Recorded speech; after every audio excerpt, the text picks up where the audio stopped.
Previously, Gao Peng sarcastically said Feng Zhu's plan sounds like a good plan.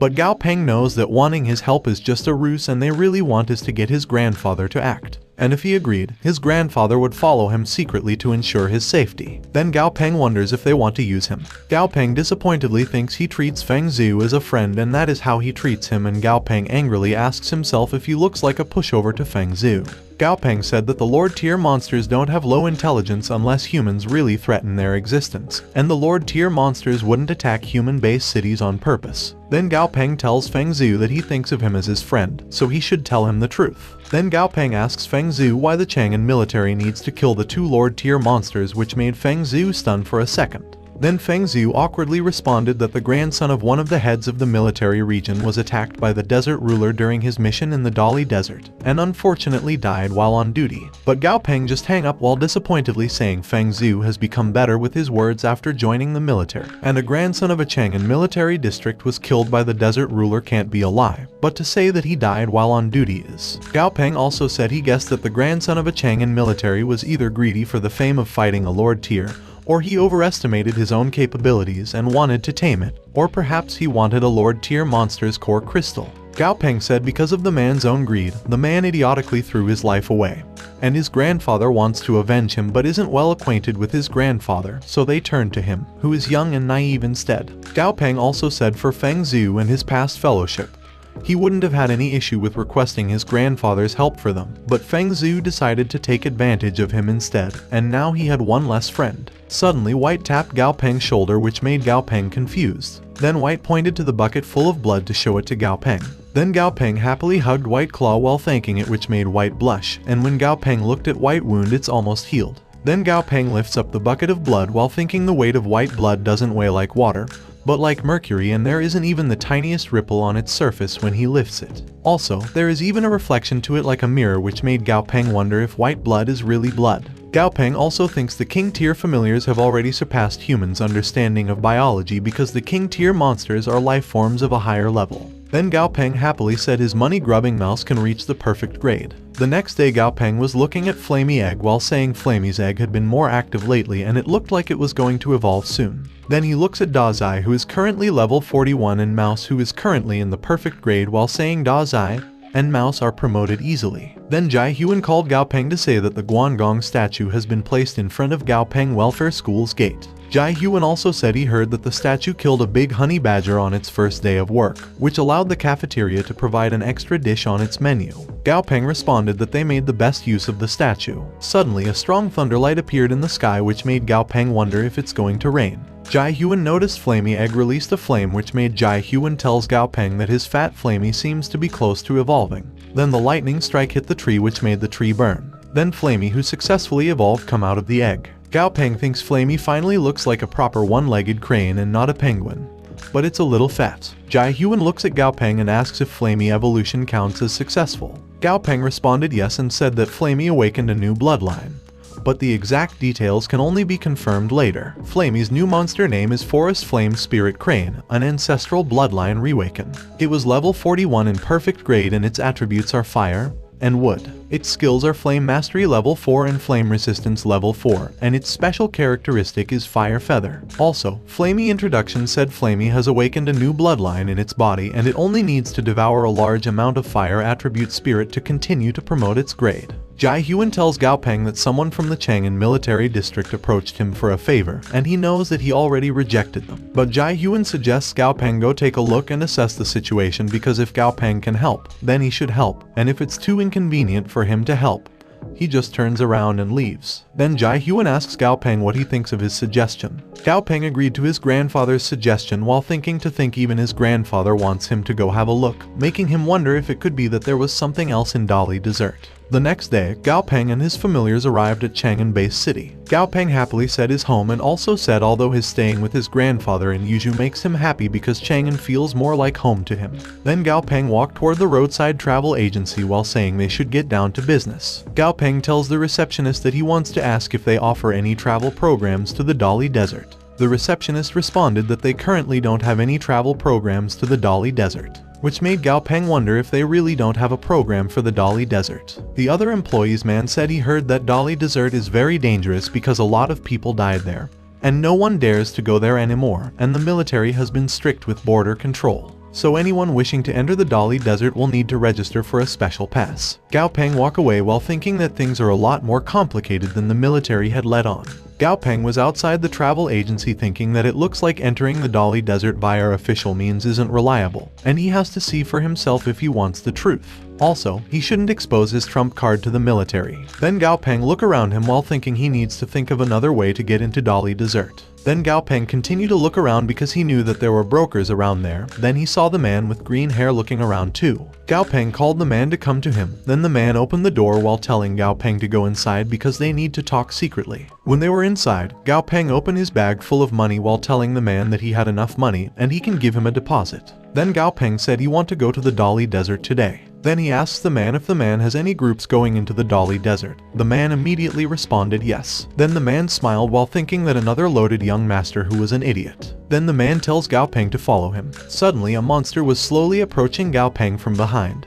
But Gao Peng noticed it and glare at the monster, which made the monster shiver in fear. The man wondered who is Gao Peng because a simple glare from Gao Peng at his familiar incites fear from the depth of his soul. The man shakingly pointed to the gate while saying their gathering is just up ahead, and he tells Gao Peng to rest for a bit because they'll depart at 10 p.m. Then the man also assured Gao Peng not to worry because they'll wait for no one. Gao Peng responded okay while knowing the man wanted to do shady business with his wussy character. The next day, inside the hotel room in the Dali Desert, Gao Peng just woke up while saying his back hurts after riding in the truck yesterday, but luckily they stopped to kill a few wolf-type monsters on the way so he could get down and stretch for a bit. Then Gao Peng stand up and look at his room window while saying it felt like he was being pinned on his bed for the whole night, and the more he sleep, the more tired he was. From his window, Gao Peng saw that the Dali Desert streets are quite lively. Gao Peng said that Dali Desert Street is the last outpost before entering the Dali Desert, and he heard that there are a lot of specialty materials sold there. Gao Peng also saw some materials like exploding cactus. Its description said it can be applied directly to any wound to achieve a cauterization effect, and it can also be used as a medicinal ingredient. Normal sand-type monster core crystal. Its description said a core crystal formed from the residual energy inside a sand-type monster's body and can be used on a familiar to increase its elemental power. It's also most effective when it is used on a sand-type monster. And the other material name is Sand Soul Stone. Its description said a stone that's saturated with sand-type and earth-type elemental energy can be used. Gao Peng said as he expected those three materials are the most sold items there. A few moments later, Gao Peng was sitting in the restaurant just finished ordering.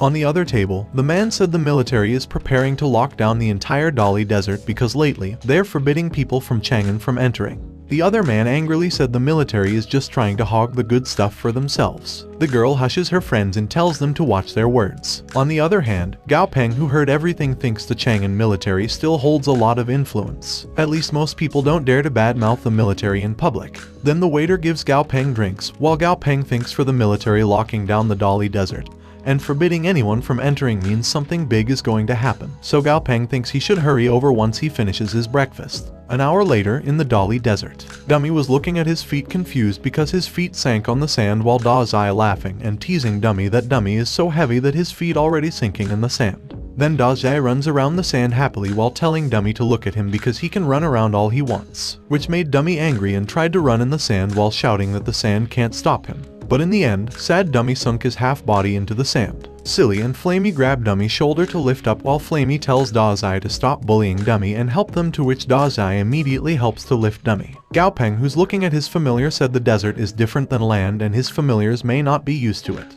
Then Dummy looks at Gao Peng and tells Gao Peng that the sand there is very angry, which made Gao Peng ask what Dummy was talking about. Dummy responded that when a Lord tier monster has been in a place long enough, its presence has an effect on the environment around it, including the air. Gao Peng realized that the water in White Dragon's Lake is especially cool and clean. So it's because of White presence, and using the same logic, the monster in the depth of the desert should be an ill-tempered entity. Although the sand element had always been active, it never gave off an angry feeling. Suddenly Flamey noticed something and tells Gao Peng that someone's fighting monsters up ahead. Then Gao Peng tells Flamey to lead the way, and he said they'll observe the situation on higher ground. From the higher ground, Gao Peng saw people with their familiars fighting monsters. Gao Peng said, judging from the people's attires, the people don't look like people from the military, but the team leader isn't too bad because the leader immediately changed to a defensive formation when the battle isn't in their favor. The people manage to hold out by relying on their more defensive familiars that have thick skin and muscle. However, Gao Peng saw the monsters increasing in numbers and he knows that at that rate the people will die. Suddenly Gao Peng was shocked to see one of the people familiar attack one of the monsters. When the monster got hit, its crystal core is thrown on the ground. The monster's name is Sand Monster. It was level 12 and a mortally injured and unconscious state. Its attribute is sand and its weaknesses are 1. Ice, 2. The sand core crystal in its body can be destroyed, and 3. Chopping off any part of its body will considerably reduce its overall power. Also, the sand monster needs a lot of time to heal itself, which is done by absorbing sand from its surroundings. Gao Peng said the heart-like object in the ground must be the sand monster's core crystal, and a sand monster could be rendered unconscious if one forcibly removed its core crystal from its body. Then Gao Peng looked at Dummy while saying if a sand core crystal is the same as a sand monster's heart, then there's an experiment they can do. Then Gao Peng ordered Dummy, to which Dummy understands and holds his heart to use his blood heart thread skill. On the other hand, the man whispered to his boss that the sand monsters are acting a bit weird, and when the man looked at the sand monsters it moving uncontrollably. Then the sand monster exploded, dropping its core crystals in the sand, which made the people wonder what was going on and why the sand monsters explode. On the other hand, Gao Peng said the results are disappointing and the sand monsters look like they received a heavy attack, but their sand core crystals didn't sustain much damage. Gao Peng also said it would have been nice to have an ice-type familiar because according to his previous experiments, sand monsters are generally resistant to electric type and fire attacks, excluding Dazai and Flamey, and he is only left with Dummy, but Dummy's mobility is restricted by the desert environment, so Dummy won't have higher ground. Then Gao Peng disappointedly said having an elemental disadvantage sucks and if he was to help the military, it would be an extremely tough battle. Then Gao Peng saw a lot of military trucks and said the military has been hurriedly evacuating nearby crowds for the past few days, and it looks like they can't stall the situation any longer. Then Gao Peng sees the Lord Tier monster walking to the militaries. Gao Peng said that the main character arrives. The Lord Tier monster's name is Desert Ruler. It was level 44 and slightly injured, but angry status. In the Desert Ruler's neck is the monster named King Sandworm. It was level 41 in healthy status, but alert. Gao Peng saw the tree nearby with an aura. Gao Peng wonders if the aura is the Desert Ruler's Lord Tier aura. Then a few seconds later the healthy tree soil is gradually turning into sand. Gao Peng thinks the desert already gives the Desert Ruler the upper hand, but it can still expand its territory further and that is really tough. On the other hand, the military attacked the Desert Ruler using a missile, but before it landed on the Desert Ruler, it used its power to control the missile. Then it closed its hand, which made the missile explodes in the air. Then the Desert Ruler summoned its sand monster army. The chief military ordered his comrade to open fire and don't let the sand monsters advance. The militaries attack the Desert Ruler using their guns, but the Desert Ruler just shields itself. On the other hand, Gao Peng is covering his ears while saying that is the first time he heard many gunshots nearby, and he thinks having good hearing is a kind of torture. Then he notices that the sandstorm from the attack is subsiding. Then the angry Desert Ruler holds his weapon while saying, "Humans must die." Then it jumped toward the military to attack, but something flushed the light on the Desert Ruler, which made the Desert Ruler blind for a moment, and the military man shouted to his comrades to hold the line because the Golden Deity arrived. Then the Golden Deity attacked the Desert Ruler in the shoulder, which made its shoulder have a hole. The Desert Ruler angrily looks at the Golden Deity, then it holds and ready its spear. Then throw it toward the Golden Deity. Fortunately, the Golden Deity avoided it and fly toward the Desert Ruler back to attack. The military happily said even the Lord Tier monster can't hold out for long after sustaining such a heavy injury, but the military has taken back to see that the Desert Ruler's wounds had healed. Gao Peng wonders if the Desert Ruler can freely disperse any part of his body into a cloud of sand to avoid the enemy's attack. Gao Peng thinks in order for that tactic to work, the Golden Deity would need to possess a quick reaction speed and grasp the exact timing, and if its reaction had been too slow, the hit would have landed. Also, if the Golden Deity had been too soon, its opponent would have been able to pull back and come at it from another angle. The Golden Deity monster's name is Zhengjin Celestial Eagle. It was level 47 in healthy and calm status. Its grade is perfect, its attribute is gold, and its abilities are Hard Feathers level 3, Sharp Feathers level 3, and Elemental Gold Mastery level 4. The Golden Deity's special characteristic is Zhengjin Divine Feather. Its feathers have been continuously tempered and strengthened, which gives a huge boost to its attack and defense. Effect 1. Passive effects are Feather Hardness +1 and Feather Sharpness +1.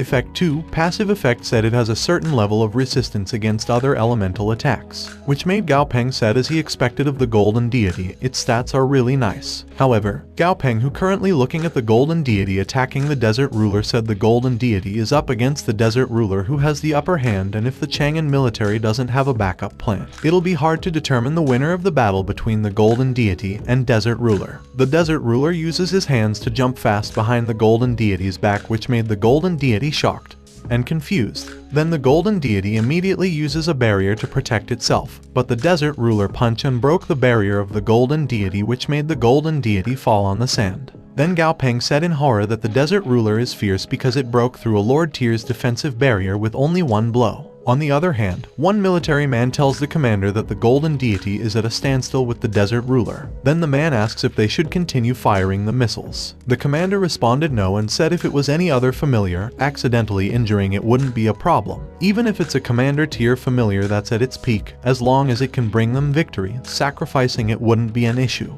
But the problem is that it was the golden deity, and it's not only Chang'an military's strongest Lord Tier, but it also acts as Chang'an's symbol of hope. Then commander orders the military man to tell the soldiers to get ready, and as soon as the golden deity pulls out, they should fire the missiles immediately, to which the man immediately understood and agreed. Suddenly the sand shook, which made one of the men ask what was happening and if there was an earthquake. Then the King Sandworm come out under the sand and attacked the military tank. Then more man-eating earthworms come out underground and attacked the military tanks, which made the commander shouted that their formation has been disrupted, and he ordered to scatter all familiars to move in. Then the roosters jump in and bite the man-eating earthworms. On the other hand, Flamey asked Gao Peng if they should help the militaries. Gao Peng responded not yet, and he said they won't be of any help if they go down immediately. Then Gao Peng looked down while saying if the military wanted to take on the Dali Desert with only that much firepower, the military would be too naive, and he thinks the military wouldn't send an idiot to command such a battle, so he knows that the military must have an ace up their sleeves. Moreover, Gao Peng notices the black-robed figure behind the commander's back while thinking that the black-robed figure's height, it's definitely not human. Gao Peng angrily said he can't see the black-robed stats because of how it dressed. On the other hand, the desert ruler grabs the golden deity by its neck. Fortunately, the golden deity uses its power to attack the desert ruler's arm, which made its arm destroy. The desert ruler looks at the golden deity in anger, while Gao Peng thinking that the desert ruler is evidently in its element, and as long as its sand core isn't damaged, it can heal itself, so its combat power isn't affected.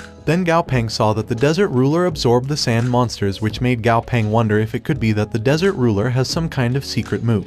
After the desert ruler absorbed the sand monsters, it stand up and its appearance changes, then angrily grabs the injured golden deity, which made Gao Peng tell his familiar to be prepared to interfere because the golden deity is a Chang'an guardian deity, so it mustn't die there. Suddenly Gao Peng was shocked to see the statue in black robe running toward the desert ruler. The monster's name is a terracotta soldier named Meng Tian. Meng Tian was a military general of the Qin dynasty who fought against the Xiongnu and was involved in the construction of the Great Wall of China. It was level 44 in epic grade, and its attributes are corpse and dark. Its abilities are Divine Power level 2 and Reinforced Armor level 4. Meng Tian's special characteristic is Sarcophagus. Originally a receptacle containing a human corpse, it mysteriously evolved into a monster. Effect 1. Passive effect said its armor is reinforced by the fumes released from the decomposing corpse inside its body. Effect 2. Active effect said it absorbs all the fumes inside its body to give itself a temporary buff. There are no negative side effects to that, however, the effect only lasts for a short while. Also, the terracotta soldier's description said the body inside it used to belong to a distinguished human general who was unfortunately poisoned and stuffed inside a terracotta soldier, where its soul has remained ever since. Gao Peng realizes that the black-robed figure was a terracotta soldier and that the gray smoke must be the fumes that can temporarily boost its strength. On the other hand, the terracotta soldier was running toward the desert ruler who was currently in shock. The desert ruler attacked the sand to make a wave hands toward the terracotta soldier, but the terracotta soldier jumped toward the hand waves and cut the hand wave one by one while running toward the desert ruler. On the other hand, the desert ruler grabs the head of the golden deity, but the golden deity uses its power to shine bright, which made the desert ruler blind for a moment. Then the desert ruler notices the terracotta soldier launching an attack behind its back. The desert ruler got distracted, which made the golden deity escape and fly away. The terracotta soldier saw the golden deity escape and smile. Then it stopped its attack and run away to the desert ruler, which made the desert ruler confused. The commander thinks the plan to distract the desert ruler to create an opportunity for the golden deity in order to escape worked well, and he didn't expect a monster to possess such battle instincts. The commander also thinks that the golden deity almost lost, so he needs to force to use his trump card. The commander looks at the soldiers while thinking it was a shame that the desert ruler isn't willing to leave the desert, and they're unable to defeat it there. Also, he thinks if they continue on like that they'll lose. Then the commander tells his soldiers that they'll retreat. Then one of the soldiers approached the commander while holding a gadget and tells that he have a video call from the general. The commander orders the man to answer the call. The commander salutes the general and tells the general that due to lack of firepower. But before the commander finishes his words, the general said the commander his name, and angrily tells Xiao Yang that his grandson was his only family, and is already 66 years old, so he won't have time to wait for another opportunity to come by. And the general said his only wish is to send the desert ruler to hell, no matter the cost. Then the general asked Xiao Yang if he understand what he mean, which made Xiao Yang shocked. Then Xiao Yang angrily responded that he understand. On the other hand, Gao Peng tells his familiars that they should go because the military has retreated and the desert ruler has gone back to the depths of the desert, so they shouldn't pick a fight with the desert right now and wait until they have an ice-type Lord tier familiar. Suddenly Gao Peng feels something and wonder why he feels a sudden chill down his spine and if it was the feeling of danger. Then Dummy pushed Gao Peng to the side, which made Gao Peng ask Dummy what is it. Gao Peng saw something in the sky falling down to the sand, which made Gao Peng, who is currently protected by Dummy, ask what is that thing in the sky. The thing in the sky hit the sand and explodes, which made Gao Peng and Silly shock. Silly said it was a big mushroom, and Gao Peng realizes that the military used a nuclear bomb. Silly passed out while Gao Peng said they were lucky that they kept a safe distance, and he said, as saying goes, they'll be bound for good fortune after surviving a great disaster. Then Gao Peng asks his familiar how they feel because the radiation and blast wave of the explosion has been transferred to their bodies. Then he asks his familiar again if they can feel the radiation. Dummy, Dazai, and Flamey shake their heads and responded that they're okay. Gao Peng said luckily, the damage was divided equally between his 3 Lord tiers and radiation has no effect on high-level monsters. Then Gao Peng looked at the scene and said the military is way too bold. Then he tells his familiar that they should go and check on the desert ruler. A few moments later, in the depths of the Dali Desert, Gao Peng and his familiars were at the scene where the nuclear bomb exploded. Gao Peng said the nuclear bomb won't necessarily kill a Lord tier monster, and only if it was at the center of the nuclear explosion would it evaporate instantly. Gao Peng noticed that nothing there was left, so they don't know if the desert ruler survived or not. Then Gao Peng and Silly hold something like a crystal in the sand, which made Gao Peng say that it was still warm and it felt like glass. Suddenly Mouse tells Gao Peng that there's a treasure. Gao Peng glares at Mouse and tells it that everything is a treasure to him. Gao Peng also tells Mouse that yesterday they shoveled sand for hours just for a normal grade core crystal. But Mouse tells Gao Peng it was a real treasure and he should trust him. Gao Peng responded that he'll trust him one more time. Then he ordered his familiar to dig. A few hours later, Gao Peng and his familiar are still digging, when Gao Peng tells Mouse that they've already dug so deep. Then Gao Peng asks Mouse if it was sure that the treasure is down there. Mouse, who currently shaking its tail, responded that they are almost there and told Gao Peng to continue digging. Suddenly, Dummy hit something under the sand, then it looked down confused because it saw something. Gao Peng notices Dummy and asks Dummy if he finds something. Dummy grabbed that thing he saw, but Dummy's hand got burned. Gao Peng thinks even a nuclear bomb can't hurt Dummy, but that weird looking bone can. Then Gao Peng orders Silly to bring out his protective gear because he needs to take care of the weird bone first. A minute later, Gao Peng put the unknown bone on the table, saying that the weird bone is the first time he had seen garbled characters since he awoke his stat reading ability, and he knows that the bone isn't ordinary. Gao Peng wonder if that means his ability can still be improved. Then Gao Peng happily looks at Mouse, who is currently proud of itself while sitting in Dazai head. Gao Peng tells Mouse that he has achieved something great this time. Then Gao Peng said since it's bone, does that mean it can be placed on Dummy? Then confused Dummy lifts up the bone while Gao Peng tells Dummy to place the bone on his chest and treat the bone like a breastplate. Dummy put the bone in his chest, but Dummy released a smoke which made Gao Peng run toward Dummy, worried while asking Dummy if he's okay. Gao Peng suddenly entered somewhere and was shocked to feel something behind him. When he looked back, he saw a starry sky and a giant monster, which made Gao Peng wonder if what he's seeing is an illusion. Then the bone dropped on the sand, which made Gao Peng back to reality. Then he asks Dummy, who's still releasing smoke, if he feels pain anywhere. Dummy responded no. Then Gao Peng noticed a pattern in Dummy's hand, which made Gao Peng realize that the pattern is the same as one of the patterns on the bone. Gao Peng also saw that Dummy obtained a new skill named Dark Flame Mastery Level 2, which made Gao Peng think Dummy received a new skill, but the flame doesn't seem capable of burning anything, since Dummy's robe is covered in flames yet it isn't burnt. Gao Peng said the bone is interesting, then he ordered Dummy to take the bone with him because they were going back. The next day night, in Chang'an City, one of the soldiers tells the commander that the radar shows an unknown entity is currently heading toward Chang'an City. The soldier head orders the soldiers to hurry to gather the familiars because they need to stop the unknown entity. He also orders the soldiers to grab their weapons and head to the sentry towers to prepare for the battle. At the sentry tower, the soldiers and familiars were preparing and looking at the monster heading toward them. One of the soldiers shouted that the monster is picking up speed. Then they saw a crystal glass monster which made them wonder what kind of monster is it. The monster uses its power and hit the tower wall. Meanwhile, inside the hotel room, Gao Peng was reading the text that said the state of emergency, which made Gao Peng said the alert level isn't low, so he wondered if something happened.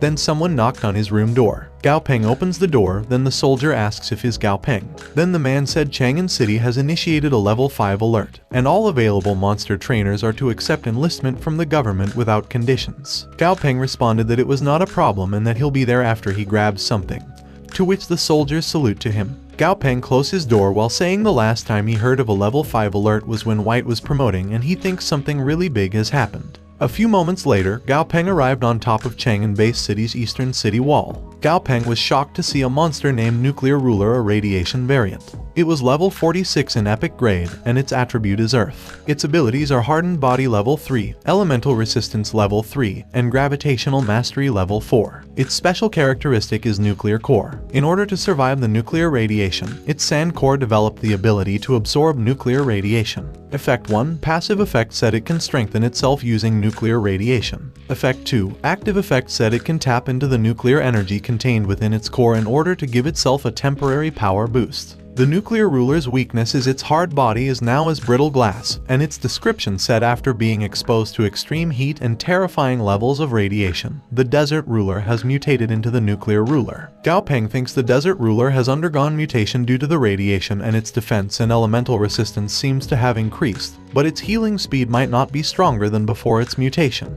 Gao Peng knows that the nuclear core is uncommon compared to a sand core, so he's not sure if the mutation is a good or bad thing. Suddenly, Gao Peng saw the golden deity flying in the sky in a healthy condition but angry. Gao Peng was shocked to see that the golden deity has already recovered. Then the golden deity attacked the nuclear ruler using its power, which made Gao Peng say the golden deity unleashed a powerful skill right from the start. But the nuclear ruler just stands still in shock. After the attack, Gao Peng saw the nuclear ruler in the smoke still in the place. Then the nuclear ruler looks at the golden deity in the sky, but Gao Peng noticed that the golden deity powerful attack only left a small scratch on the nuclear ruler. Then Gao Peng ordered Dummy to go help the golden deity to hold the nuclear ruler, but he tells Dummy not to fight the nuclear head-on like an idiot, to which Dummy agreed. While Gao Peng thought Dummy's mobility was restricted in the desert, but that isn't the case there. Then Dummy jumped off the tower and landed in front of the nuclear ruler, who was in shock. The nuclear ruler immediately uses its power to attack Dummy, but Dummy uses his arm with a pattern to shield himself. Then Dummy uses its summoning skill to summons the ghouls under the sand. Then many ghouls' hands come out under the sand, which made the nuclear ruler shocked. Dummy also summoned the Elder King Centipede that was slain by the golden deity 6 months ago, which made the militaries fearfully shout that the Dummy summoned a wave of the undead. The King Centipede ghoul and the other monsters' ghouls bowed to Dummy, which made the nuclear ruler shocked. On the other hand, the colonel who's looking at the situation said that the nuclear ruler is at a standstill with Gao Peng's familiar, and he also said that is their chance. Then the colonel orders the golden deity to use its wing slash to cut off the nuclear head. The golden deity ready itself to use the wing slash, which made it released a bright light, and the nuclear ruler noticed it. The nuclear ruler tried to escape, but Gao Peng shouted at Dummy to stop it from running and tells Dummy not to let the nuclear ruler escape. To which Dummy heard, and ordered his ghouls to block the nuclear ruler's way, which his ghouls immediately did. Then the golden deity attacks the nuclear ruler using its wing slash. Unfortunately, the nuclear ruler blocks the wing slash using its arm, which made its arm break. The nuclear ruler looked at his broken arm angrily. Then it tried to launch an attack on the golden deity, but the King Centipede ghoul grabbed its tail in time and pulled it back. But the nuclear ruler punched the King Centipede skeleton's skull with one hit. Gao Peng orders Flamey to support Dummy from above, to which Flamey immediately attacks the nuclear ruler using fire from above. But the nuclear ruler grabs Flamey using its gravity manipulation skill, which made Gao Peng think that before, the desert ruler got the upper hand because it could continuously generate due to its environment, and now the nuclear ruler is good at both offense and defense. However, he knows that if they're talking about melee combat, no one's better than Dummy. Dummy saw the nuclear ruler holding Flamey and angrily ran toward it. Then Dummy punched the nuclear ruler from behind, which made Flamey free from its gravity manipulation. The nuclear ruler launched a punch toward Dummy, and Dummy launched a punch toward the nuclear ruler at the same time. But Dummy ducked to avoid the nuclear ruler's punch and punched the nuclear ruler's body, which made it fly and landed on the sand with a broken body. Then the Golden Deity and Flamey used the opportunity to attack the nuclear ruler on the sand using their wing slash and fire, which made the nuclear ruler die. Gao Peng tells Dazai that they should go because they have to meet with the military. Gao Peng faced the military and said the condition they agreed upon was that he'll have first rights of selection regarding the spoils of war. Then Gao Peng said he has 3 Lord tier familiars while the military only has 1, and that's a 3-to-1 ratio, so he'll take 75%, and the military has 25%, and that is 1 arm and leg. Then Gao Peng asked the military what they think. The military man responded that Gao Peng is certainly the MVP of the battle, but the Chang'an military has the most complete laboratory and 5 advanced monster breeders. The man also said the corpse of the nuclear ruler will yield better result if it was with them. But the man cleared that the Southern Sky Group can research the nuclear ruler together with them. Gao Peng looked at the dead nuclear ruler lying in the sand while thinking that ever since the cataclysm, he felt as though human technology had hit a dead end. However, the presence of the nuclear ruler has given the conservatives hope. Although he knows about the nuclear ruler's lack of potential, it would be bothersome to have people missing it every day if he took it back with him. Then Gao Peng tells the military that he had 2 requests, and if the military agreed, they can take the Lord tier corpse back with them as a whole. Then Gao Peng said his one request is he wants the nuclear ruler's core crystal, and the other one. He said he heard that the military had 2 flesh-enhancing tablets in their possession, so he wants 1. The military man responded that the core crystal alone holds half the value of the entire monster. The man also said the flesh-enhancing tablet is very valuable as well because it can enhance a monster's flesh, and it belongs to a highly ranked lab manager in the military. Gao Peng said he only want 1, so they'll still have another 1 with them. Gao Peng also said they can let the general search the corpse as compensation. The man tells his comrade that Gao Peng probably wasn't interested in the corpse of the nuclear ruler from the start and it was bait to reel them in. His comrade responded that there was no other way, and apart from research, the general specified that they want to see the corpse of the nuclear ruler, so they should just agree to Gao Peng requests. The next day, in Gao Peng's laboratory, the tube opened releasing a lot of smoke. Then Goldie comes out of it while saying the feeling he felt is the feeling of an energized body. Then Goldie shouts that he has become stronger and there are fewer people in their world who can steal his money, while Goldie punching the air. Then Goldie kicks the door while saying that his attack is called a cosmic explosion, and it also shouted that he's invincible now, which made Gao Peng and Tang Tang look at Goldie in shock. Goldie was excited because it's now Lord tier, but extremely bloated. Gao Peng angrily asks Goldie what is he doing, and he told Goldie that if he has nothing to do he should train. Gao Peng also tells Goldie that he has to pay for the door he kicks, which made Goldie roll on the ground while saying Gao Peng is bad because he has become stronger, but Gao Peng still stealing his money. Tang Tang tells Gao Peng that his familiars are really interesting, which just made Gao Peng shyly laugh. Then Gao Peng told her that the military has sent over the flesh-enhancing tablets, so they can start with the experiment. Tang Tang looks at her blood eye and asks Gao Peng to take care of it because the blood eye bearded vulture's evolution path is tricky, and it grows stronger by undergoing heavy strength training. She also said that the monster breeders who studied her blood eye before all said that it was already a miracle that it is as strong as it is now. Gao Peng held her shoulder while telling her not to worry because he believed that the best evolution path it can take and that it'll definitely succeed. Then Gao Peng asks Blood Eye if he's ready. Then Gao Peng started to pour the mixture in the rock with help of Silly. After a minute he made a big green rock. Then Gao Peng gives the big green rock to Blood Eye while telling Blood Eye to swallow it, which made Blood Eye confused. But still, the Blood Eye swallowed the rock. After it swallowed the big green rock, Blood Eyes collapsed on the ground. Then its eyes turns red. Then Gao Peng snaps his finger and Dummy delivers the big meat to Gao Peng. Gao Peng tells Blood Eye to eat the raw meat that's prepared especially for him, to which Blood Eye immediately followed and eats the meat. After it finishes his raw meat, Blood Eye released a red aura and successfully evolved. Blood Eye's new monster's name is Blood Eye Bearded Vulture. It's level 43 in excellent grade, and its attribute is Wind. Its skills are Gale Force level 3 and Savage Claw level 1. Its monster characteristic is a blood-enhancing stomach. After evolving, its stomach will be able to convert any material into the nutrients it needs to evolve, but the side effects include a state of permanent and insatiable hunger. Effect 1. Passive effect said the blood-enhancing stomach will absorb and digest anything inside it no matter dead or alive, and convert it into valuable nutrients for the host to evolve. Also, its weaknesses are 1. Electric type, 2. Fire type, and 3. Gold type. Gao Peng explained that before, the blood-eye bearded vulture had already reached its limit, but now that it has evolved, for a creature who trains as hard as it, it'll only continue to grow and become stronger without limits. Tang Tang happily said her soul strength has increased, which means that her blood-eye evolved successfully. Gao Peng tells her that the blood-eye beard only needs to continuously swallow fresh meat to enhance its strength, and the rest is up to how hardworking it is. Gao Peng also said he also has an idea of how to promote blood-eye grade, but she needs to search for the materials. Tang Tang thanked Gao Peng and said she was fine for its excellent grade for now, and as long as there's no limit to her blood-eye growth, it should evolve just fine. Suddenly Gao Peng digital gadget rang. Gao Peng answer it. Then Wang Yi tells Gao Peng that the Yongcheng Broadcasting Station is asking him to attend one of their programs as a guest of honor. Gao Peng responded that he was not interested, and he tells Wang Yi that he told him to reject those kinds of invitations. But Wang tells Gao Peng that the Yongcheng Broadcasting Station is willing to give him a thunder shell as a reward, which made Gao Peng change his mind and ask Wang Yi when the program started. Wang Yi responded that they'll start recording at Yongcheng next Monday. Gao Peng remembers that a thunder shell is one of the materials needed for evolving Thunder God, and the materials needed to evolve Lord Tier and King Tier familiars are becoming rarer. So he decided to go because he don't want to waste the chance. Then Gao Peng said if the level of familiars keeps increasing, he'll need to head into unexplored forbidden zones on Earth to gather materials of higher grades, or perhaps head to other worlds through spatial rifts. The next Monday, in Yongcheng Airport, Gao Peng and his familiar were welcomed by a man. The man said he has heard a lot about him being the Huaxia region's genius. Then the man shakes Gao Peng hands while introducing himself as Wang Muzi, the assistant director of the program An Eye for Talent, and he tells Gao Peng that he can call him Old Wang, which made Gao Peng awkwardly tell Wang that he's too humble. Wang tells Gao Peng that they should talk in the car. Inside the car, Wang said he'll introduce their program to Gao Peng, and he also said that they have gathered a lot of materials and monsters from the wild, and most of the materials they have are unfamiliar to the public.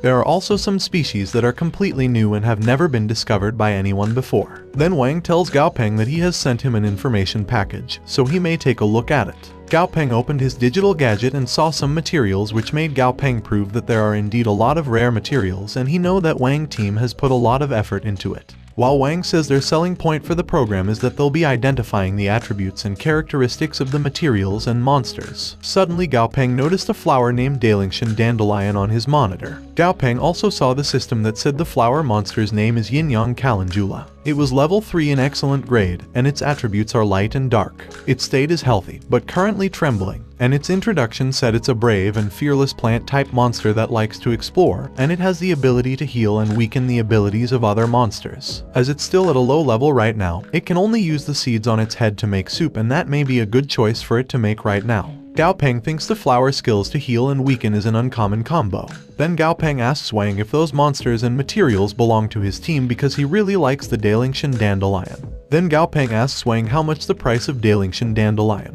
Wang tells Gao Peng no problem and that he'll inform the main director and producer and have the Dalingshan Dandelion sent to his room that night. As for the payment, there's no need for him to pay such a small amount. Wang also thinks normally he wouldn't have the chance to interact with someone of Gao Peng's stature, but now that he has the chance, he won't let go of it so easily. Gao Peng thanked Wang and Wang happily responded no problem while they headed to the program station. The night comes in Yongcheng Jai family villa. Gao Peng was looking at the Dalingshan Dandelion while saying that Wang is quite efficient because he really sent the Dalingshan Dandelion over. Then Gao Peng lifts up the flower and blows it. Gao Peng look at the flower while saying that it is quite the actor, and no wonder they mistook it for a normal plant instead of a plant-type monster, which made the flower worried for itself. Then Gao Peng snaps his finger while ordering Silly to give him an elite-grade light-type monster's core crystal, to which Silly immediately did. Then Gao Peng asked the flower if it want the core crystal, which made the flower nod its head continuously. Then Gao Peng said fine and give the core crystal to the happy flower while thinking that it was an easy creature to please. Then Gao Peng ordered Flamey to peck his finger for him, which Flamey immediately did.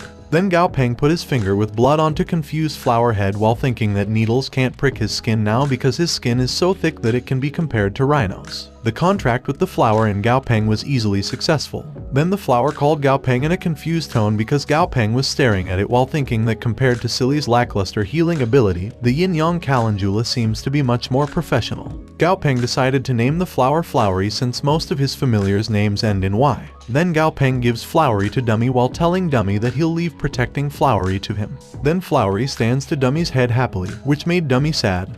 and Gao Peng happily said it's not bad because it looks quite harmonious. Meanwhile, somewhere in the ocean, the wave was big and something sticky was sticking to the rocks beside the ocean. Inside the sticky things were eggs slowly opening. Then something screamed loud from somewhere in the ocean. Meanwhile, in the villa, Gao Peng was lying on the sofa board while thinking that some of the material's information is wrong, and the script sounds unnatural. Then Gao Peng convinces himself that for the sake of the Thunder Shell and Yin Yang Calendula, he'll endure it. Then Wang arrived and apologized to Gao Peng and explained that the main director is a pampered rich kid who transferred over to their division, so all the grunt work is dumped onto his shoulder. Gao Peng responded it was okay because he can see that he's very busy. Then Gao Peng tells Wang to go ahead. Wang happily thanked Gao Peng for his understanding. Then Gao Peng checks his cell phone and saw many missed calls from his grandfather, which made him wonders if something happens to his grandfather, and he decided to call his grandfather back. Gao Peng called his grandfather, then he asked his grandfather if he isn't having a quarterly meeting today and why did he call him. Jai Huan asks Gao Peng if he has finished shooting the program. But before Gao Peng can answer, Jai Huan said the Southern Sky Group's branch in Yongcheng has been attacked by a wave of monsters, and their communications are down. Then Jai Huan ordered Gao Peng to go down to their group branch in Yongcheng first and stabilize the situation. Gao Peng tells his grandfather not to worry because he'll have the situation there all taken care of before he gets there. Then Gao Peng looked at the clock while thinking that the rest of the missed calls are probably about the monster wave, and the wave must have been going on for over 2 hours. Gao Peng knows that their branch in Yongcheng isn't that strong, so the fact that they could hold on for a long means that the strongest monster must only be Lord Tier. But he wonders why isn't the Yongcheng military doing anything, because the military should have been on top of the situation. Unless it isn't just the Southern Skies branch that has been struck by a monster wave, leaving the military with their hands full. Meanwhile, in Yongcheng's southeast region, Yongcheng's new area, Southern Sky Group's Yongcheng branch, were attacked by many small monsters. Then one of the monsters scream and look at the man who was shouting to their people not to be afraid because the backup will be there soon. Then he orders his team to stand their ground because their family and friends are inside the factories behind them, so they must not falter. Suddenly something come out of the smoke and attacked the man above, which made the man shocked. Fortunately, something shields the man.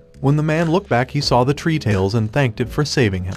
The man again tells his people to hold one just for another 10 minutes, which made the people say they'd already been waiting for 2 hours, and the other people angrily ask when is the backup going to come. The man convinces the people to believe in him, but before the man can finish his words, he notices a black smoke coming toward them, and he saw many tiny kappas inside the black smoke, but the tiny kappa's target is the three tails. The tiny kappas bite the three tails, then the three tails use it fire to burn the tiny kappas. Suddenly the black smoke landed on their place, and inside the black smoke were 4 armed kappas. Then the kappas punched the three tail continuously. Then the man called his three tails while the other people behind him were running away while saying that the kappas are too strong. One of the kappas happily looks at the running people, and it chases the people. Suddenly something hit the kappa's head, then Goldie just looked at the dead kappa while Gao Peng disappointedly looked at the people running below while in the sky riding Flamey. Then Gao Peng called the people useless and he said he won't acknowledge them as his employees if word gets out about their cowardice. Then Gao Peng jumps off at Flamey while saying he just referring to those who were slacking and he doesn't expect them to risk their lives for the company, but they should at least do their part since they offer the highest salary in the industry. Gao Peng also said not to mention the familiars they gave them.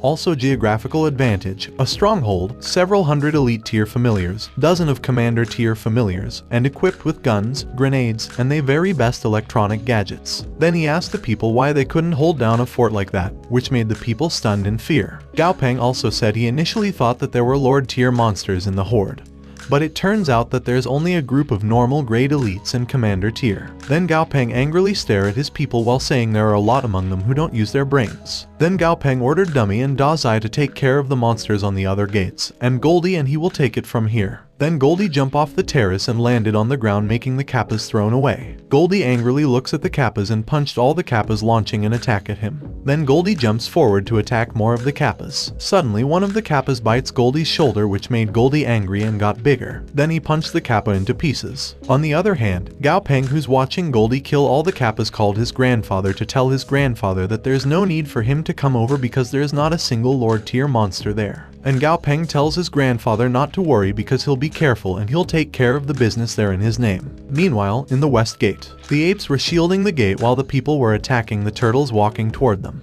The man shouted that all members of the third unit replace the second unit and don't let the turtles in. The man also said the turtles' brains are nothing but mush and the turtles don't have intelligence, so there's no need to be afraid. Suddenly they saw thunder in the sky, then the thunder hit some of the turtles. Dazai appeared and looked at the burned turtles on the ground while flying in the sky. The other turtles angrily look at Dazai, then attack Dazai, but Dazai uses his thunder wings skills and released a lot of electricity. Then Dazai attacked all the turtles using his electricity, which made the turtles collapse on the ground and electrocuted. The man happily said it was a Lord tier familiar from the company, and those turtles are paralyzed. Then he tells his brothers to finish all the turtles. Meanwhile, in the East Gate, the Kappas were dead on the broken ground, while Goldie was looking at the other shaking Kappas. Then Goldie just stepped on the other Kappas to kill it.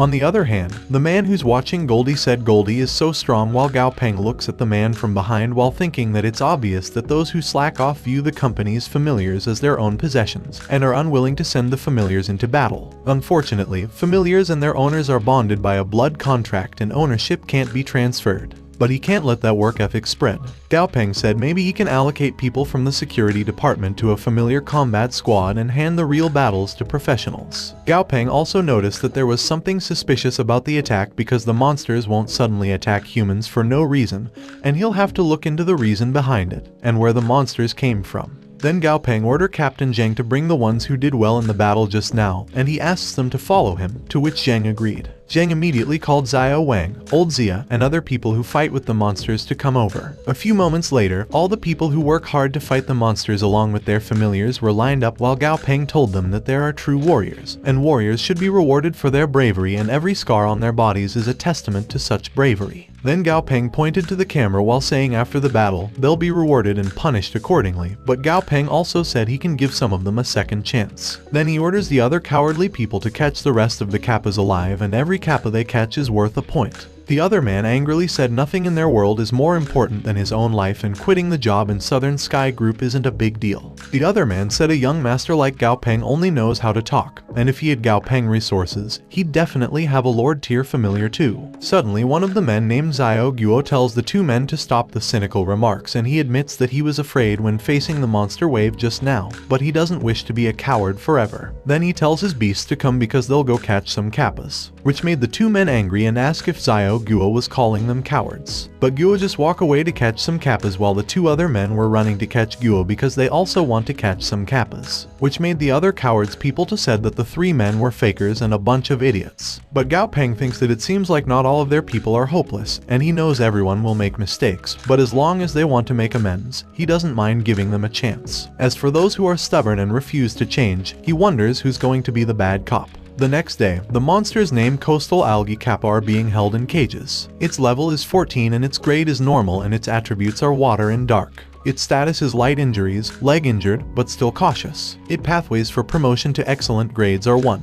Deep Sea Algae Kappa for water evolution. 2. Gloomy Algae Kappa for gloomy evolution. 3. Terrifying Algae Kappa for terror evolution. 4. Shadow Algae Kappa for shadow evolution, and more. Also, its description said it lives near the coast and like to drown weaker creatures in the water, then feast on their flesh. The man tells Gao Peng that the monsters that were caught are all there. Gao Peng noticed that the excellent grade evolutionary pathways and monster stats have become more detailed, so he wonders if it was because his soul strength increased. Then Gao Peng said normal people's familiars based on their looks, they won't sell for a high price since they're ugly. Then Gao Peng ordered the man to sell the dead Kappas for parts, and those that are still alive can stay, which the man immediately records. Then Gao Peng looked at the monster named Six-Legged Antlered Turtle. It was level 18 in normal grade and its attributes are earth and wood. Its status is moderate injuries and internal bleeding but indifferent, and its pathways for promoting excellent grade are 1. Greenwood Antlered Turtle for wood evolution, 2. Six-Legged Bullhorn Turtle for earth evolution, and more. Also, its description said it lives most of its life in the ocean, and every winter it will come ashore to lay its eggs. Not only do the antlers on their head help regulate body temperature and blood flow, but they also reduce swelling and ward off evil spirits. When cooked, they provide nourishment to the kidney and tonification, refreshing oneself and promoting blood circulation, and when ground and made into cream, they nourish the skin.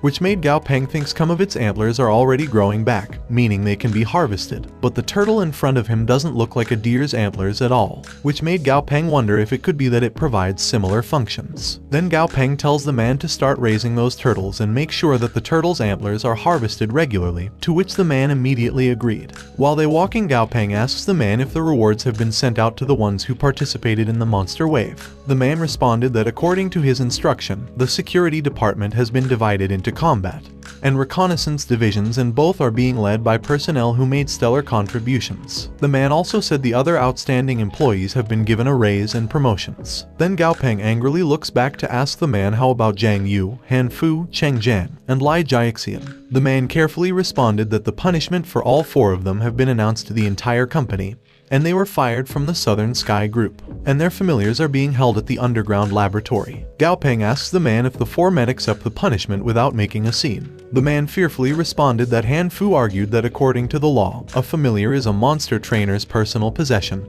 and that the company has no right to detain it. But then Han Fu was punched in the face by Zheng Taiju, which made Gao Peng amazed. Then the man also said he heard that Zheng Taiju's childhood friend had one of their legs eaten by a kappa and is now a handicapped person, and he was Han Fu's subordinate. Gao Peng said those high-ranking officers are useless because when faced with trouble, they run away without a care about their subordinates' lives. Then Gao Peng angrily asks how dare they said that the familiars are their personal possessions. Then Gao Peng ordered the man to send those 4 men a lawyer letter and teach those illiterates that the company has the right to take back their familiars. Gao Peng also ordered the man to make those men pay the highest sum for violating the company's code of conduct. Gao Peng start walking while telling the man that those who didn't perform well in the monster wave will receive a pay cut for 3 months, while those who fought head-on and were injured on the battlefield will receive half a year's salary as compensation, and that will also be put on their personal records. Gao Peng also said as for those who lost their lives in battle, their families will be taken care of by the company and they will be provided education, food, and accommodation. The man responded he understand and thanked Gao Peng. Then Gao Peng ride Flamey and tells Flamey that they'll be going to Nan Village to find out where those monsters came from. A few hours later, Gao Peng and his familiars arrived at Nan Village. Gao Peng saw the village destroyed and said the same thing happened 4 years ago during the cataclysm, and when confronted by a more powerful presence, all life is so fragile. Suddenly Gao Peng noticed something moving inside the destroyed house. Then Gao Peng ordered Da Zai to go to the house and check it out, to which Da Zai immediately ran inside the house and caught something that was trying to escape. Then Gao Peng jumps off at Flamey while Da Zai tells Gao Peng that he caught a little shrimp. Then Da Zai lifts up to show Gao Peng the collapsed shrimp while proudly saying he caught it continuously. The shrimp monster's name is Land Kama Shrimp in multi-legged variant. It was level 8 in excellent grade and its attribute is wind. Then Gao Peng tells Da Zai that he knows he caught it in his grate, but that little fellow isn't their target, so he orders Da Zai to let it go. Then Da Zai let go of the shrimp in the ground, but it didn't move, which made Da Zai wonder why isn't it moving now when it just jumping around earlier. Gao Peng looked at the shrimp and saw the shrimp status as healthy and aggressive on the outside, but timid on the inside. Gao Peng thinks it's interesting because it knows how to play dead. Then Gao Peng turned and walked away with Da Zai while telling Da Zai to ignore the shrimp and that they should move forward, leaving the shrimp lying on the ground. When the shrimp feels that Gao Peng team's gone, it stands up and checks its surroundings, then it run fast. On the other hand, Gao Peng and his familiars were hiding behind the wall. Gao Peng asks Flamey how is it. Flamey responded he already left his scent on the shrimp.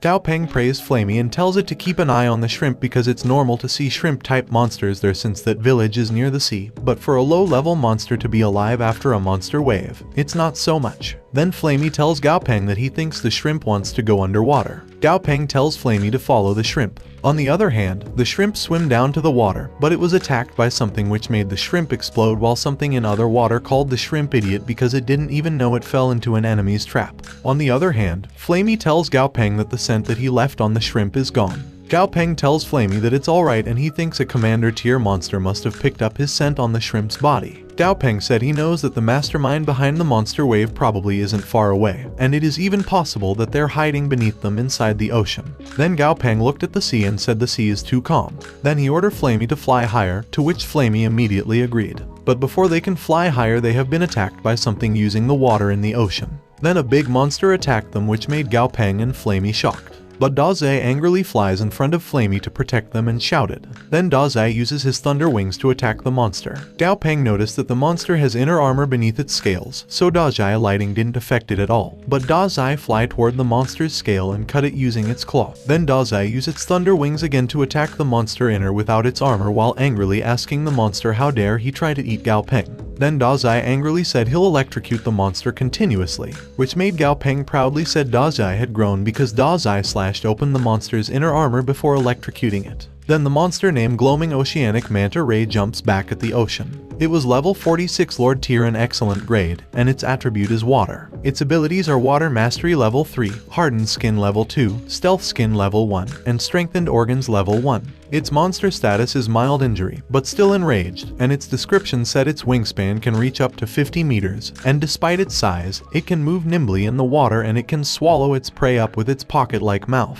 Daze proudly tells Gao Peng he chased the big weird fish away. Gao Peng said it was not bad and he promised to give Daze a whole box of mealworms when they get back. Gao Peng also said the ray doesn't look too strong, and it's probably not the one they're looking for. Then Gao Peng thanked Daze, who is currently so proud of himself. Then Gao Peng ordered Flamey to try attacking the ocean's surface. Then Flamey ready its fire skill and attacked the ocean surface using it while angrily saying how dare the monster to wet his feathers. Suddenly Gao Peng was shocked to see two big eyes staring at them under the water, which made Gao Peng said something was not right. Then he immediately orders Daze and Flamey to fall back. On the other hand, the big monster said Gao Peng left, but he was sure that Gao Peng will bring back more humans and that place has been compromised. Meanwhile, in the Yongcheng Military Division 3 office, the chief was sitting on his table chair while saying he's so bored, while one of the militaries said it was a good thing because that means their area is safe. The man also said Divisions 1 and 2 suffered many losses during the monster wave 2 days ago. Suddenly the alarm in their office rang, which made the chief ask the military looking at the radar why the alarm is ringing. The man responded that the radar has detected a high energy reaction under the sea and it was increasing. The chief ordered his military to send out drones to investigate, which the military immediately did. The drones see a lot of eyes under the water. The military said they have received the data and it's at least 300 square kilometers big. The man also said it was an unknown monster that is able to suppress 2 Lord tier monsters at the same time, which made the other soldier shocked and ask if it was a new massive monster wave. The chief angrily tells his soldier to not just stand in their position in order to bomb the monsters and check if they can drive some away because he needs to report the situation to the higher-ups. Outside Yongcheng City Territorial Sea, the drones attacked the monsters underwater using bombs. Then the fish smell the bombs, which made the fish shake and die. The big monster said the smell is unpleasant and some of the little ones have been scared off. The monster also said all the surrounding sea monsters have gathered and it's time for humans to feel their wrath. The other monster asks the big monster why they need to attack the humans and if it is because the fish aren't tasty enough or if there's not enough food there. The fish monster also said he hates the desiccated feel of the land. Then the angry ray said he was bitten by an annoying centipede with wings a few days ago and he promised to devour it this time. But the other fish just made a disappointed noise. Then the big monster tells everyone to get ready because it's coming. On the other hand, Gao Peng sees so many flying type familiars in the sky, which made him say a few of the flying familiars are also Lord tiers, and he thinks the Yongcheng military is going all out this time. Then Gao Peng looked at the monsters under the water and said when a large number of sea monsters are gathered in one place, they are able to create a tsunami. Fortunately, the military upgrade the embankment, so it shouldn't be a problem.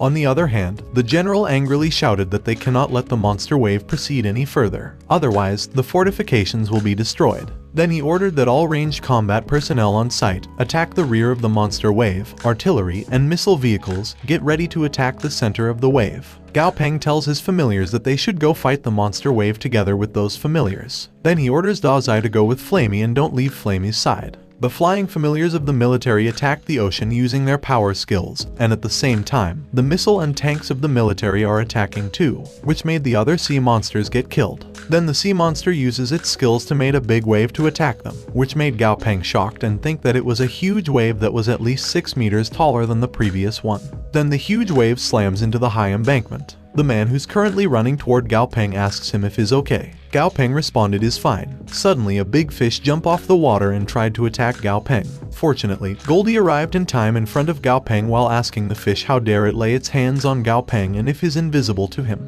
Then Goldie said he'll teach the fish a lesson, which made Gao Peng confused about what drama Goldie watches recently. Then Goldie uses his secret power named Secret Pattern, Elemental Vacuum Domain, and punched the monster while shouting that its skill is named Invincible Duck Duck Punch, which made the monster break into pieces and made strong waves on the ocean, which made the other sea monsters thrown. Then Goldie proudly said he's indeed invincible, which made Gao Peng disappointedly said those monsters aren't even commander tier. Suddenly a big fish comes out of the ocean, then it attacks Goldie. The monster's name is Sea King Electric Eel. It was level 43 Lord tier in normal grade, with water and electric attributes. Its skills are Water Mastery level 2, Electric Mastery level 3, and Slick Skin level 1. Its condition is healthy but had chest pain and confused, and its description said it evolved from a deep-sea electric eel. It likes to live among the coral and it has a body length of about tens of meters long and can release electricity. Goldie shouted that the eel was so strong, then he called Dummy a big dummy and asked Dummy to give him a hand. Dummy jumps toward Goldie while telling Goldie to don't call him a big dummy. Then Dummy stabs the eel using his sword. The eel shakes its body to throw Dummy. Fortunately, Goldie caught Dummy. Then Goldie angrily said the eel is quite good, then it attacked the eel using his explosive duck punch combo. But the eel showed its electricity, which made Goldie shocked. Then it looks at Goldie while telling Goldie not to get ahead of himself. Then the eel attacked Dummy using its electricity, but Goldie shielded itself smiling, which made the eel confused. Gao Peng, who was watching, laughed and said the electric eel probably doesn't even know why only half its body can release electricity. Then Dummy and Goldie punched the eel, which made the eel cry, while Gao Peng proudly said that although the Sea King Electric Eel has the upper hand at sea, when Dummy and Goldie work together, it won't even stand a chance. Suddenly Gao Peng saw the water reach his place, and he wondered why the sea level is rising. Then he saw something coming out of the seawater, then a coral slowly showed itself. When it fully showed itself, it was so big which made Gao Peng, Goldie and Dummy shocked. The monster also looks at Gao Peng angrily. The monster's name is Sea Coral King. It was level 51 King tier in perfect grade, and its attributes are water and earth. Its skills are Enhanced Reproduction level 3, Accelerated Regeneration level 2, Hardened Body level 3, Enhanced Spirit level 4, Water Mastery level 3, and Earth Mastery level 3. The Sea Coral King's special characteristic is Coral Waters. The Sea Coral King's body is made up of living and dead coral, and each mutated coral has a special physiological structure. They can create an environment that is slightly beneficial to aquatic organisms around them. Effect 1. Passive effect said numerous corals gather together to form a super large area that exists around the body of the Sea Coral King, and all water-type monsters within its boundary experience gradual recovery from wounds and diseases, and they will also feel happy and comfortable. Effect 2. Active effect said it can choose to consume some of the corals and provide enhanced healing to a specified target. However, the target must be near the Sea Coral King. The Sea Coral King description says coral reefs are made up of countless corals, and the dead bodies of corals become coral reefs. The parasitic corals on the coral reefs eject a large number of young bodies at intervals, and those young life forms rapidly evolve into new coral polyps in the water and then build new communities on the edges of coral reefs to form new reefs, expanding their boundaries. That process happens countless times, year after year, layer after layer. The new generation will keep expanding on the dead bodies of the previous generation, eventually growing into a behemoth, and one day, the behemoth becomes an intelligent sentient creature with consciousness, and the constant pollution humans pour into the sea has caused the Sea Coral King to hate humans. Gao Peng thinks as he expected, such a large creature must have evolved from a collection of sentient creatures, and if it's a living organism, then does the others, and he won't be able to return to shore alive. Gao Peng said what is truly scary about the Sea Coral King is its regeneration capabilities and commutative abilities, and if he has to describe it, it's akin to an aircraft carrier. Also, Gao Peng thinks if someone could conquer the Sea Coral King, they could build a headquarters directly on its back, and they could recruit large numbers of flying and marine monsters, and they would then be able to move unhindered across the entire ocean. Suddenly Gao Peng heard two men beside him debating what is the Sea Coral King, because the other man can't believe a big coral reef becomes sentient, and the other man proved that it can. Then Gao Peng walked toward the two men and tells them that what they arguing isn't important right now because based on their situation earlier, the Sea Coral King probably has the ability to control or charm the sea monsters, and right now, the sea level has already risen above the fortification, so there's a high chance it'll attack their place. Then the military man said they need to tell the other people to evacuate, and he asked the professors to follow him. Gao Peng also tells Goldie and Dummy to wrap things up quickly because they leaving too. While they walking, Gao Peng saw people and asked the military man why are the people still there because he thought civilians are prohibited. The military responded that the civilians probably sneaked in to loot some monster corpses, and he tells Gao Peng not to be concerned about the civilian because they need to retreat first. On the other hand, one military shouted to the civilians that they need to leave quickly because the golden sicklefish have already broken through their defense, and they're absolutely no less dangerous than sharks. And the military also tells the civilians that there was no need for them to risk their lives for such few corpses. One man tells his friends to run because their lives are more important. When one of the civilian men ran, he saw that the golden sicklefish is catching up to him. Then the man was shocked to see his familiar named Blackie come to save him.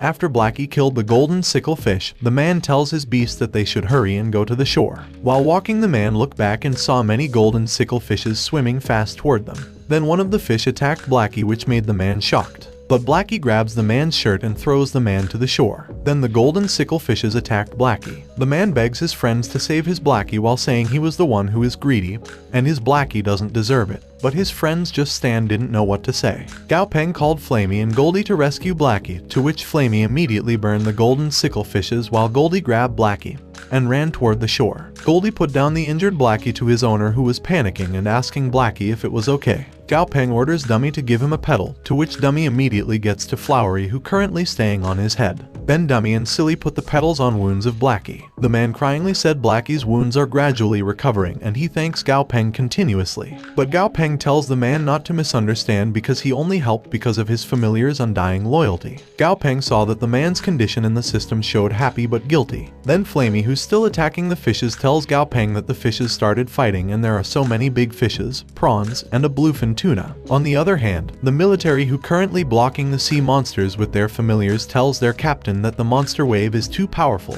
and their comrades and familiars can't hold the monster wave any longer. The captain responded that they need 1 minute max fully evacuate the citizens and they must stand their ground no matter what. But Gao Peng tells the military to step back while Dummy was flying toward the monster wave and attack the monster using its power. Then Dummy held his heart and shouted resurrect, which made the dead familiars come back to life. On the other hand, one military man who's holding his dead beast's name Afu, crying and saying it was all his fault. Then a white smoke entered Afu's head that made Afu come back to life, which made the man shocked. Then Afu angrily attacked the monster in the sea, and the other undead familiars of Dummy attacked the sea monsters once again. Meanwhile, one military reported to the commander that Gao Peng from the southern sky has resurrected an army of undead and had successfully held off the monster wave. The man also said General Lai and General Gao have already decided to start counterattacking. The commander happily said although Jai Huan is good for nothing, Jai Huan sure does have a good grandson. Meanwhile, in the seawater, one military pointed to the Sea Coral King and said the island monster left. Then the other military man collapsed on the water while saying it was finally over. While Gao Peng thinks luckily the army of undead stopped the monster wave, and once it ran out of fighters, the Coral King could only run away since it doesn't possess much attack power. Then Gao Peng looked back and was shocked to see Goldie picking the dead fish in the sea.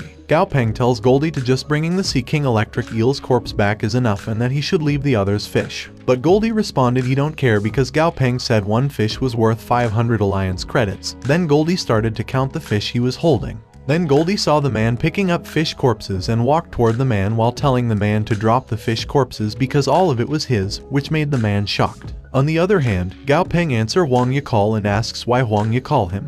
Huang Ye congratulate Gao Peng on his victory and he said the Lord of the Undead has already started to spread. Gao Peng said the news spread fast because they have just wrapped things up over there. Then Gao Peng tells Huang Ye to stop with the nonsense because he knows Huang Ye must have something important to tell to him. Huang Ye tells Gao Peng that he has news about the unusual phenomenon. He asked him to keep an eye out and he said the ghostly soldiers walking the earth and building their own bases on the mortal plane. Gao Peng asked Huang Ye where, and Huang Ye responded in Bingzhou, Gaoping City, which made Gao Peng wonder would Bingzhou have the materials needed to promote Dummy to a legendary grade. Then Gao Peng ordered Huang to continue to look into it and that he needs accurate information. The next day, in the usual laboratory, Gao Peng was looking at the tube with a boiling solution while saying that the reaction of the solution is perfect and the solution was also successful. Then Gao Peng ordered Flowery to come to him because he'll give him his shot, which Flowery immediately followed. Then Flowery hugged Gao Peng's arm happily while Gao Peng was holding an injection in the other hand, telling Flowery not to be scared because it'll hurt a little, but it'll help him become stronger. Then Gao Peng injects the solution into Flowery. Gao Peng heard the water in the river splash, which made him say it was white and his grandfather is back from the heavenly lake. lake, and he wonder if that means that the Thunder God has successfully evolved. Then Gao Peng look at Flowery, who's inside the tube weak, and tells Flowery that he's still very weak, so he needs to rest inside the protective glass case for a while.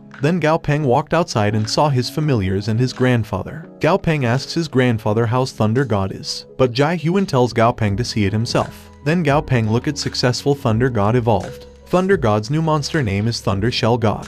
It was level 45 and legendary grade, and its attribute is electric. Its status is healthy and happy, and its skills are Thunder Mastery level 5 and Hardened Shell level 4. Thunder God's special characteristic is Thunder Shell, a mysterious shell with equally mysterious properties, and it has a high electrical affinity. Effect 1, passive effect is Thunder Mastery level +1. Effect 2, active effect said the Thunder Shell God summons a calamitous storm within a certain area by releasing all the electricity stored in its shell, and it was named Electrogland, a special gland in the Thunder Shell God's body that allows it to summon and control the clouds. Effect 1, active effect said with it, the Thunder Shell God is capable of gathering all the clouds in the sky into a storm cloud and then drawing power from it. Also, the system showed Thunder God pathways for promotion to mythical grade are 1. Calamitous evolution, it was Calamitous Thunder Shell God, and 2. Eclectic evolution, it was Cloud Devourer Thunder Beast. Gao Peng patted Thunder God happily, while thinking the bonus Thunder Mastery level boost in the special characteristics section hasn't been added to Thunder God's Thunder Mastery level as shown in the monster skills section. So the actual Thunder Mastery level should be level 6, and that is the highest elemental mastery level he has ever seen.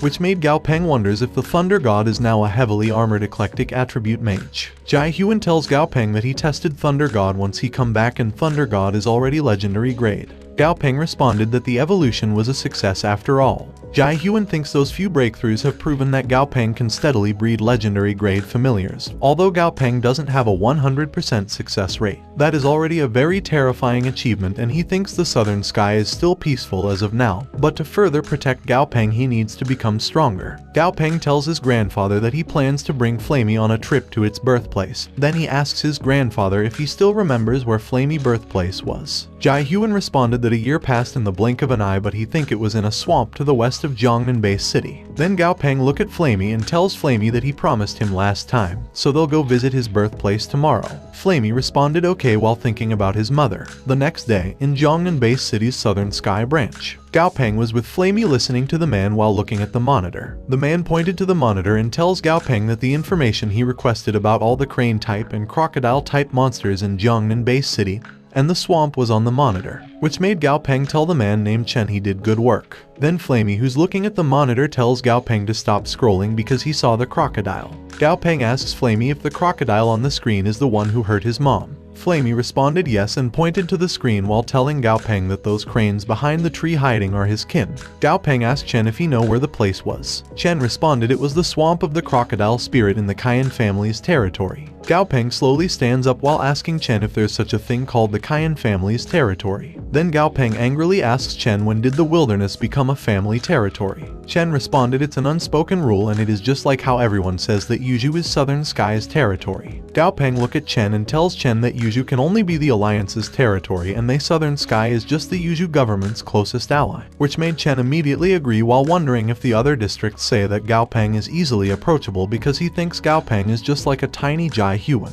Then Gao Peng ordered Chen to tell him more about the Cayenne family. Chen responded currently, there are 12 Lord tier monster trainers in the Jiangnan Base City. 3 are from the government, 2 are from the military, 5 are from the 4 big families Zhao, Cayenne, Sun, and Lai, and the other 2 are from the common people. Chen also said among the 4 big families, the Cayenne family possesses 2 Lord tier familiars, so Gao Peng can say that the other families are led by them. Plus the Cayenne family has the support of the government. Gao Peng asks Chen which trainer in the Cayenne family has a Lord tier red-eyed crocodile as their familiar. Chen responded the second oldest member of the Cayenne family named Cayenne Wuliang. Gao Peng started to walk away while ordering Chen to send a written challenge to Cayenne Wuliang and have him meet him on the northern outskirts of the city in 3 days. Then Gao Peng angrily said life and death to each their own. Chen tells Gao Peng that challenging Cayenne Wuliang is like declaring war on the entire Cayenne family, and the 4 big families are in an alliance. So declaring war on the Cayenne family is akin to declaring war on the Big 4. But Gao Peng just said the family is just united with each other to protect their own interests from the government. Then Gao Peng look at Chen ordering Chen to send invitation to the Zhao, Sun, and Lai families and invite them to a banquet because they'll kick the Cayenne family out of their territory and he thinks it's time for the Southern Sky group to step in. Then Gao Peng asks Chen if Tu can play that game and if he agrees, which made Chen fearfully respond he agreed. Then Gao Peng continued to walk away again while saying he'll make a visit to their dear mayor tonight. Meanwhile, in the evening, at the Cayenne family's mansion, the secretary was running while telling the family head that they just received word that the Southern Sky Group has invited the Zhao, Sun, and Lai families to a banquet, and the three families have accepted the invitation, which made the Cayenne family shocked. The lady asks if someone offend the Southern Sky Group, and if not, why would the young master pick a fight with them? The man said they were the four big families, so he wondered how could they do that to them. The other man said they could just decline the challenge because it was just a written challenge. The other man responded that Gao Peng is lucky to have an influential grandfather backing him, and if they take Gao Peng on, they'll be provoking Jai Huan and it'll be troublesome for them. Suddenly someone hit the table hard while telling the Cayenne's member to stop talking. Then the man angrily asks why should they decline because he was Cayenne Wuliang and he fears no one. Wuliang also said he'll just spare Gao Peng familiars' lives when he defeats Gao Peng. Wuliang angrily said Gao Peng high popularity and an undead catastrophe were nothing, and young people like Gao Peng are all talk and no show. Then he orders them to spread the word that he accepts Gao Peng challenge and they'll meet in 3 days in the western outskirts. Then Wuling started to walk away, leaving the other Cayenne's members wondering if they really going to make an enemy out of the Southern Sky. On the other hand, the lady walks toward the one man while the man asks his mother if there is something she needs. The lady tells the man named Sheyu that only he and his second uncle Wuling have a Lord Tier familiar in their family, so their family's future relies greatly on him. Then the lady also tells Sheyu that when his uncle Wuling shows up for the challenge, he should remember to look after his uncle. Sheyu tells his mother that if she's worried that Wuling might hurt Gao Peng, there's no need to worry because Gao Peng is stronger than Wuling. The lady said the Cayenne family accepts any outcome from the match, but Wuling has great ambition and is arrogant, so she's worried that Wuling result to tricks because Wuling doesn't want to lose, and Wuling purposely changed the fight venue to the western outskirts. The lady also tells Sheyu that if the worst comes to worst, he should bring Wuling back immediately, no matter what it takes. Meanwhile, in Zhongbei City Chengxi outskirts swamp of the crocodile spirit, the crocodile was peacefully sleeping on the grass while Wuling told it not to treat him as if he's invisible because he admit that he took advantage of it by forcing it to sign a blood contract with it when it was severely injured by the Lord Tier fire type crane all those years ago. But Wuling tells the crocodile that he has treated him well all these years. Then Wuling also tells the crocodile that someone wants to challenge him. Then Wuling asks if he still remembers the white dragon he encountered a year ago. Then Wuling explained that the one who wants to challenge him is the grandson of the white dragon's trainer, which made the crocodile shocked to open its eyes and ask Wuling if the white dragon come to challenge him. Wuling responded no, and he said it was probably a skeleton. Then Wuling tells the crocodile to try not to kill that person's familiar and spare its life, which made the crocodile just close its eyes again and doesn't care. Meanwhile, in Zhongnan-based city Lake Tai, Gao Peng was walking on the bridge with a girl. Then Gao Peng asked the girl why there were no silverfish for sale because he remembered that they were a Lake Tai specialty. The girl responded currently, it is prohibited to fish for silverfish in Lake Tai, and it is also prohibited to kill them because a silverfish prince has appeared in Lake Tai, and it scared all the other monsters living in the lake into not attacking the Zhongnan-based city. So they're only allowed to fish for monsters that aren't silverfish. Gao Peng look at the lake and thinks that the silverfish prince is smart at using the strength of others by letting the humans fish out the other monsters living in the lake, and the silverfish prince is able to create a conducive environment for the silverfish to grow in. Then Goldie happily jumps to call Gao Peng to come and take pictures. Then Goldie gives the camera to the girl while the girl tells Goldie she got it, and he'll definitely make sure he looks handsome in the photo. Then the girl captured a photo of Gao Peng and his familiars. The day of the challenge comes in the Zhongbei city's western outskirts. The man assured Gao Peng not to worry because they are representing the alliance and their judgments will be fair, which made Gao Peng thank the man. Then Flamey angrily looks at the crocodile who's smiling in the lake. Gao Peng looks at angry Flamey while thinking it was the first time he has seen Flamey that angry, and it looks like the crocodile is Flamey's nemesis. Then Gao Peng looked at their surrounding while saying as he expected, the place Cayenne Wuling chose is a swampy land with abundant water and grass, as well as a large number of shallow shoals. Gao Peng knows that the place is the perfect environment for amphibious monsters. However, Gao Peng said a red-crowned crane's habitat has a lot of similarities to the crocodiles, and Flamey has the ability to fly. If it can't win, it can at least fly away. Suddenly, Wuling tells Gao Peng that he thinks the battle can be avoided and he hopes they can set aside their hatred. But Gao Peng responded that Flamey parents were killed, and Wuling demanded with great righteousness that it set aside its hatred and forgive its enemies. Gao Peng also tells Wuling that maybe he can do that, but Flamey can't, and he says he won't interfere in the fight because that is something Flamey and the crocodile needs to settle among themselves. which made the Cayens members shocked and said they thought Gao Peng would be sending out the skeleton tyrant, and they think the crane looks 1 year old at most. Then they wonder if Gao Peng is crazy, but Gao Peng just laughs and tells Flamey to show those people what he got. To which Flamey immediately showed its fire aura while Gao Peng was beside it. Then Flamey flies above the crocodile to attack. But before Flamey can attack, the crocodile sucked Flamey to get close, then the crocodile uses its tail to attack Flamey. Fortunately, Flamey uses the force of the explosion to dodge it. Flamey fly higher and attacked the crocodile's tail using its firepower. On the other hand, Gao Peng thinks the crocodile combo is scary because it sucked Flamey into his attack range for a surprise attack, and he thinks the Crocodile King is surely strong. Also, he knows that if Flamey hadn't used the force of the explosion to dodge its tail, the fight would have been over right then and there. The crocodile monster's name is Greenwood Swamp Red-Eye Crocodile King. It was level 45 normal tier and its attributes are water and wind. Its abilities are Hardened Carapace level 3, Sharp Fangs level 2, Water Mastery level 3, and Wind Mastery level 2. The crocodile's current condition is healthy and calm. In its introduction said a giant crocodile who lives in the swamp region. It's arrogant yet powerful and it has strong attacks and likes to live in a group.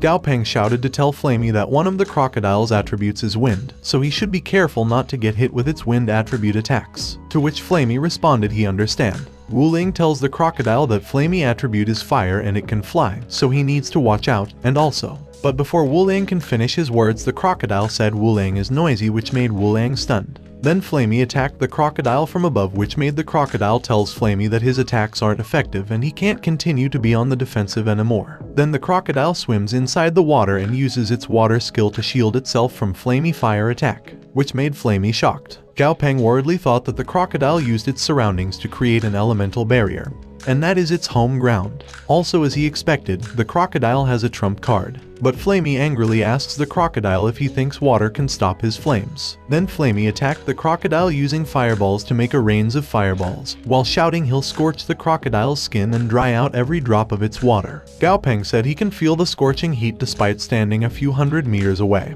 And even if the Crocodile King doesn't die, it'll at least lose its skin. Then Gao Peng saw that the crocodile condition is moderately injured and burned. Then the crocodile tried to escape, but Flamey chased it while telling it is not giving it a chance to run. The crocodile looks at Flamey, then it attacked using its wind skill, which made Gao Peng worried, and asks Flamey if he's okay. Flamey tells Gao Peng not to worry because he won't get hit a second time. Then Flamey angrily shouted that he'll burn the crocodile to death and avenge his mother, which made the crocodile thinks the heat of Flamey flames is even higher than before, and he knows that Flamey isn't just any ordinary lord tier. Also, the crocodile said if he doesn't come up with a plan soon, he'll really die. Then the crocodile saw Gao Peng and thinks that as long as he eliminates Flamey Trainer he'll be fine. Then it attacked Gao Peng, which made Wu Ling shocked and asked his crocodile what it was doing, and he shouted don't attack Gao Peng. On the other hand, Xie Yu and his beast are hiding from the tree. Xie Yu orders his beasts to be quick because they need to stop the Crocodile King. But Xie Yu beast tells Xie Yu to wait and look because the ghoul-type familiar next to Gao Peng is strong. Dummy kicks the crocodile away from Gao Peng, which made the crocodile thrown away. Then it starts to run while Flamey's still chasing it while telling it not to run. Gao Peng said the crocodile even knows how to make use of the momentum to run away. However, Gao Peng said Flamey has already won and the crocodile's movements are agile and it has a strong burst attack. So if Flamey hadn't received his help and was just an ordinary lord tier, there's no way that it would have been able to get its revenge. On the other hand, Xie Yu approaches his uncle, but Wu Ling tells Xie Yu not to worry because a defeat is a defeat and he won't resort to dirty tricks, which made Xie Yu thinks his second uncle is more cooperative than he'd thought, and Wu Ling people are also becoming more willing to listen to his mother's orders. Although the Cayenne family suffered some setbacks in the past, at least they're more united now. Suddenly Wu Ling coughed blood, which made Xie Yu worried and helped his uncle to walk while saying seeing how serious the backlash Wu Ling received, it looks like the odds are against the Crocodile King, and he was afraid that from now on, there might no longer be a Crocodile King in Jiangnan Base City. After the challenge, Gao Peng was on the Lake Tai Bridge while Chen reported that the Cayenne family is willing to cede the entire Crocodile Spirit Swamp to the Southern Sky Group, including all the familiars inside, and that includes Flamey's kin, and the Cayenne family also prepared a huge sum of money as compensation. Gao Peng responded no and said that the challenge is just a personal vendetta between the two familiars and he'll accept the Crocodile Spirit Swamp, but Gao Peng tells Chen to pay the Cayenne family back according to the market price and return the compensation in full. Chen responded yes and said in addition, the three big families have signed a partnership agreement with them, and the local division of their company will establish a branch of the Explorers Union in the Crocodile Spirit Swamps as the second membership program. Chen also tells Gao Peng that the company has fulfilled his request to send relevant personnel to check on the flaming red crane's living conditions at regular intervals. Gao Peng tells Chen that he has done well, then he asks Flamey if he really not going to visit his kin. Flamey responded that even without his intervention, there's a chance that his kin will be able to forge their own evolution pathways one day, and Flamey tells Gao Peng that being able to assist him in his revenge has already made him happier than ever, and as for other things, he'll just let nature take its course. Suddenly Gao Peng was shocked and confused to see something in the lake swimming toward them. It was the monster named the Mystical Mirror Diviner Turtle. It was level 46 in perfect grade and its attribute is Mystic. Its abilities are Reflective Mirror Armor level 4, Jade Skeleton level 3, and Water Manipulation level 3. Its special characteristic is Mystical Shell Armor, an extraordinary shell that developed over the years and may be used to divine prosperity or misfortune. Its special characteristic 1, passive ability said it has a strong sense of danger and will avoid any danger once detected, and it can also sense good fortune, and good fortune will then approach, which made Gao Peng wonder if it could be that the turtle is a good judge of character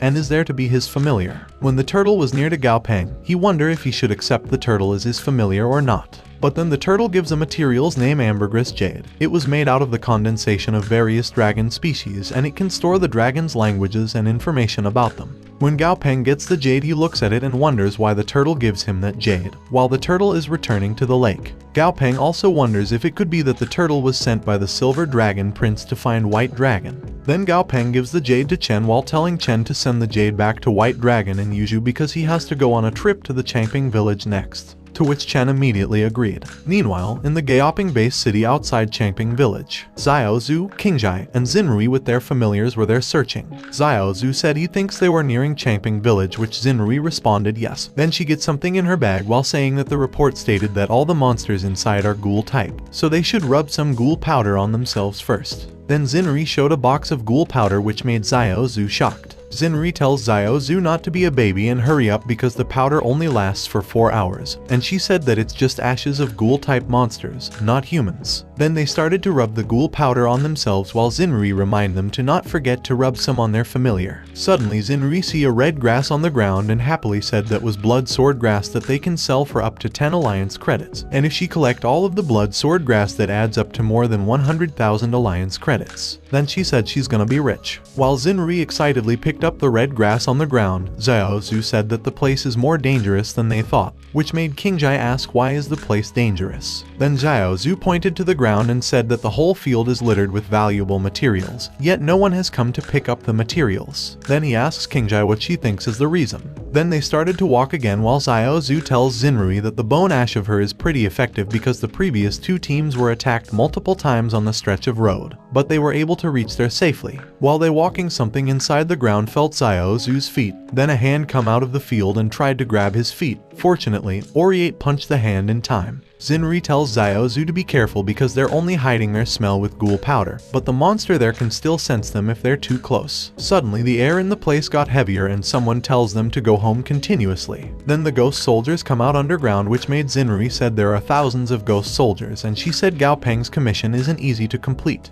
Then Xinrui pointed to somewhere and tells Xiao Zhu and Qingjai that the general's bone and the 1,000-year heart of darkness can be found at the center of the village, but the flames of darkness spawn randomly. Then Xinrui said that they should search the vicinity first, and if they don't find anything in an hour, they'll head straight into the center of the village. Then the group started to continue to walk. While walking, Qingjai shaken cold and asks if there were really people who live there. Xinrui responded that according to their sources, the people in the Changping village moved away after the cataclysm, but she said those dry corn cobs look like they were hung up on the wall just recently. Suddenly someone appeared behind them, which made them shocked. The man with a monster in human form said hello to them and said that the general would like to see them. Xinrui asks the man which general. The man responded that it was General Zhao, which made Qingjai realize that it was the Battle of Changping Zhao Qiuo. Xiao Zhu and Xinrui look at each other. Then Xiao Zhu said they should follow the man and the monster in human form because he trusts that the great General Zhao Qiuo wouldn't result in dirty tricks. They follow the man and arrive at the gate with a ghost soldier guarding it, while the man tells them that they're almost there. Then the ghost soldier opens the gate for them and they saw General Zhao sitting in the center while many soldier ghosts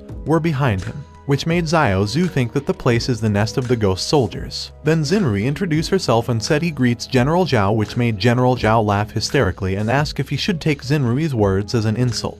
Then the ghost soldiers pointed the weapons at them, but Xinri calmly put her hands in the air while telling General Zhao that they would never dare to insult his excellency. General Zhao looked at their beast and said they were the strongest group he have seen in the past few years. Then General Zhao said he would like to work with them, and if they're there for Changping's local specialties, he'll allow it, but he would like something of equal value from them in return. Which made Xinri breathe a sigh of relief and think if it's something money can solve, it won't be a problem for them. Then she asks the General Zhao what he needs. Xinri also tells General Zhao that they hail from the Southern Sky Group, and at least in terms of financial resources, they will definitely be able to fulfill all of his requests. General Zhao responded that they should tell him what they need first. Xinri said they need a general's bone and a 1,000-year heart of darkness, which made General Zhao wonder why they need his bone. Then General Zhao said fine, but they may only take one bone, and as for the 1,000-year heart of darkness, he has never heard of it. Xinri tells General Zhao that the 1,000-year heart of darkness is his heart. Then she orders her beast to attack General Zhao, to which her mantis shrimp immediately did and made the general throw in the wall. Xiao Zhu tells Xinri that she's really something, and after an attack like that, her crystal sparrow-tailed mantis shrimp won't be able to use its pincers for a month. Then Xiao Zhu asks Xinri if her mantis shrimp is an assassin. But before Xinri can answer, Qingjai from behind shouts that they have been surrounded by ghost soldiers, which made Xinri shouted that they can't let the ghost soldier gather. Then Qingjai order her deer to use the holy light deer. Then the deer holy light heals Xinri mantis shrimp broken pincer and fades all the ghost soldiers who got hit by the holy light. Inside the holy light, Qingjai said looks like they'd temporarily suppressed the ghost soldiers. On the other hand, Xinri noticed that there was something that was absorbing yin energy from the hole, and General Zhao should still be alive. Then she shouted that they should kill General Zhao when he was weak. Then she called Kangaroo, to which Oriate understand and punches the hole multiple times where General Zhao was. Suddenly General Zhao's sword in the ground moved, then it goes inside the hole hitting Oriate arm. Then General Zhao stand up and caught his sword, then angrily attack Oriate using his sword and look at them and ask them how dare lowly thieves like them attack him. Then General Zhao raises his sword in the air while ordering his ghost soldiers to kill them all. Xiao Zhu notices the yin energy is gathering to form a blood cloud, and he knows that it was bad because if they get swallowed by the blood cloud, they'll tire themselves to death while fighting the ghost soldiers. Then he orders his hairball to release the black smoke, which hairball immediately did. Then Xiao Zhu tells his team to retreat. Qingjai and Xinri jump toward the eagle's back while Oriate and Xiao Zhu were holding onto the eagle's leg. While they fly away, Xinri wonders why the sky is changing again.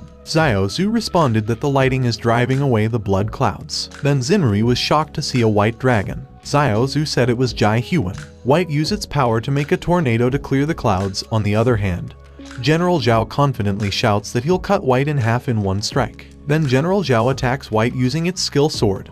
But General Zhao's attack just faded on White's tornado and got hit by it, which made General Zhao thrown away. Then Jai Huan gets down at White while saying he doesn't care if General Zhao's name is Zhao Qiuo or Lai Qiuo, and he tells General Zhao that since he dares to stand in their way, he should accept his fate, which made General Zhao ask who is Jai Huan. But before General Zhao can finish his words, Jai Huan orders White to take General Zhao away, but he should be gentle and not kill him. A few moments later, in Jai Huan's side lake, General Zhao was thrown onto the ground unconscious. Then Jai Huan tells Gao Peng that he doesn't know how to harvest the general's bone and the 1,000-year heart of darkness he wanted, so he just brought the whole thing for him. Jai Huan also said he had brought the flames of darkness that Xinri collected for him, which made Gao Peng stun, and thinks it was another material obtained so easily, and he doesn't even need to face any hardship. Gao Peng also thinks that there is only one material left to collect in order to promote Dummy to legendary grade. Then Gao Peng look at White, who's looking at its burned tail confused. Then Gao Peng called White and asked what did the Silver Dragon Prince give to him and if the Silver Dragon is his son.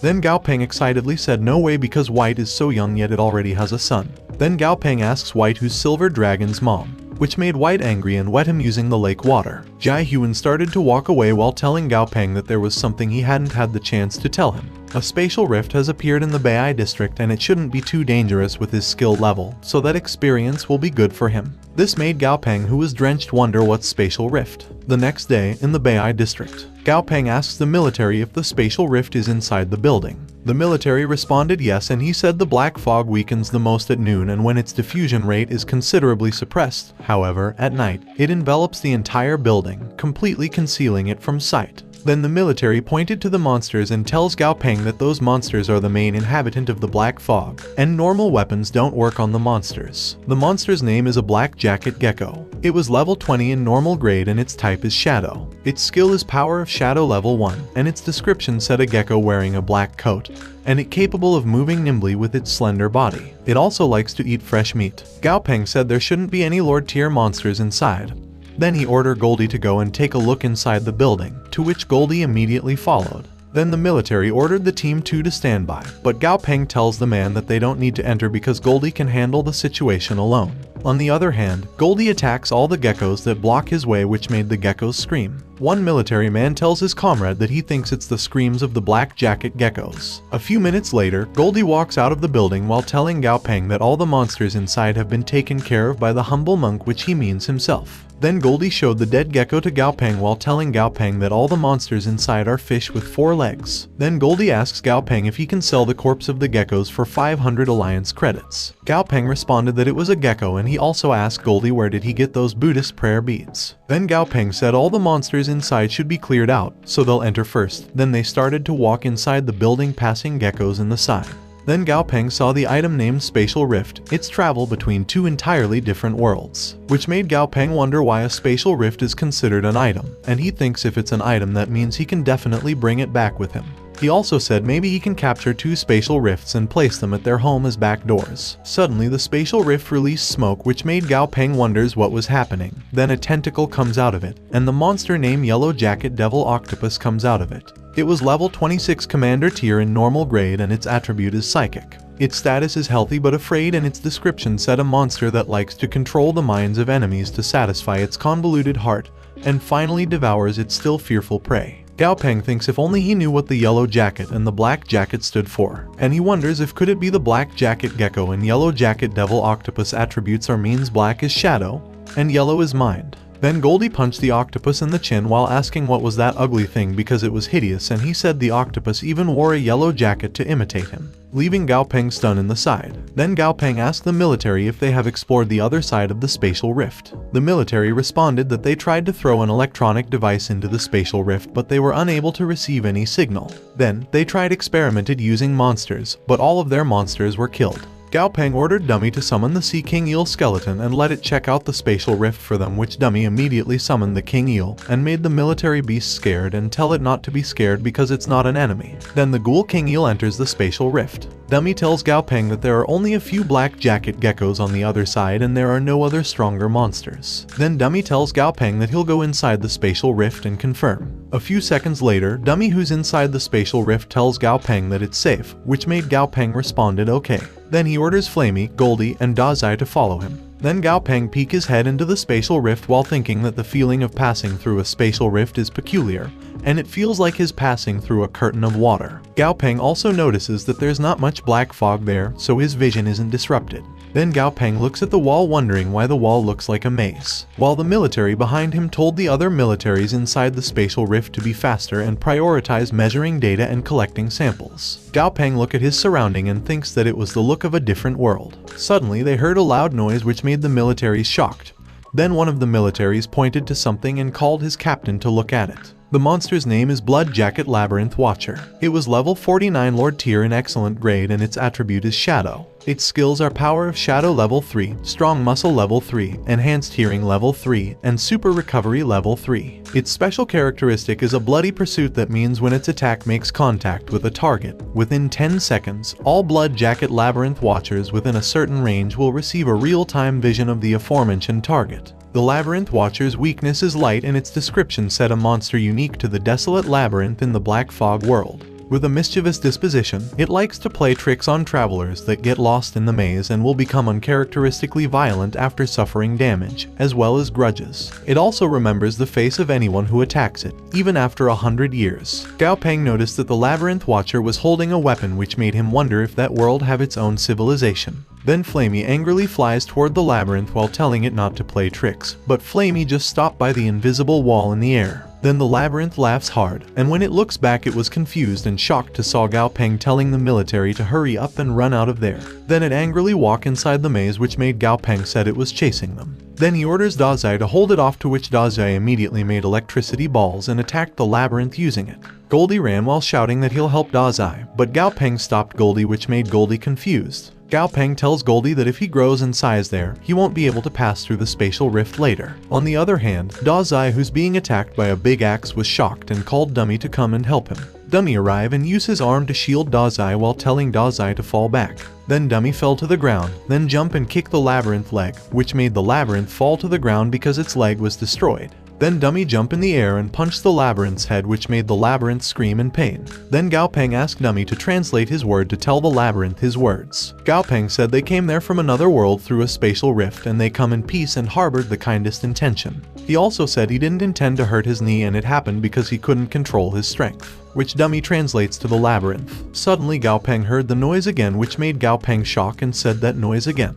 Then he counted and saw 7 different labyrinths standing looking at them. Then Gao Peng looked at the injured labyrinth and was shocked to see that its wounds are already starting to heal, and 8 excellent grade labyrinth watchers with super recovery skills. The labyrinth sits and talks. Dummy tells Gao Peng that the labyrinth said that there's a barricade seal around the labyrinth, so there's only one way in, and he thought that there were loopholes in the labyrinth's defense, but who would have thought that it was a spatial rift? Then the labyrinth, who's in level 50 and in the peak of Lord tier, said that they don't harbor ill intentions toward them either, but they need their help to wake up their master, which made Gao Peng think who knows if the labyrinths will secretly try to offer them as a sacrifice. Then Gao Peng tells the labyrinths to give them some time to prepare, and they'll return when they're ready. The labyrinth responded fine, and he hoped Gao Peng aren't lying to them. Then Gao Peng asked the labyrinth if they can give them some black geckos to raise. The labyrinth responded that Gao Peng would not be able to raise the geckos as its reptiles don't reproduce with each other. However, the labyrinth said if he is able to wake up their master, he believed their master would be happy to trade with him.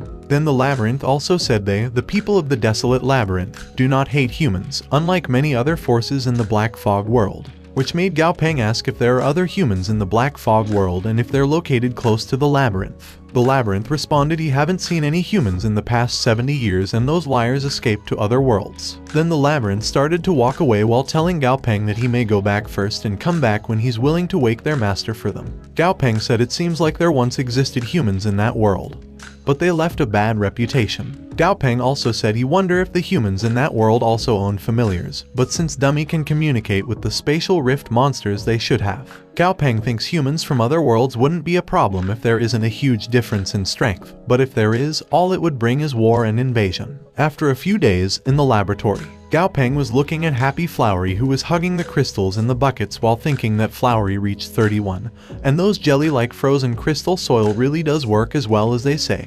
And the only drawback is that it was expensive because it was 15 alliance credits for 1 acre, and the only ingredient currently missing to promote Dummy is the essence of the Undying Heart. Gao Peng also thinks he thought they could find it in Changping, but Changping doesn't fit the image of a peaceful resting place, and the amount of resentment from the 400,000 soldiers who died there must have been over the sky. Gao Peng thought was interrupted when his phone rang and he saw that the school is calling, which made him wonder what could the school be calling him for. When Gao Peng answers the call, the man was panicking tells Gao Peng that there's an extra bronze statue at their school gate, which made Gao Peng shocked. Gao Peng goes to the school and saw the monster named animated bronze statue of Qin Qiang looking at Guangong statue. It was level 41 Lord tier in normal grade and its status is healthy but impassive, which made Gao Peng wonder why did a Lord tier bronze statue suddenly appear on his doorstep, and he planned to just take it back to his home and let it stay with Stripey for a while. After that, he'll let it stand guard at the school. Then Gao Peng ordered Dazai to take down the Qin Qiang statue, which Dazai immediately agreed. Then Dazai charged his electricity and attacked the Qin Qiang statue using it, which made the Qin Qiang statue shocked. Then Gao Peng called Dazai attacked electrotherapy wrapped around the Qin Qiang statue's body and electrocute it, which made the statue shout in pain.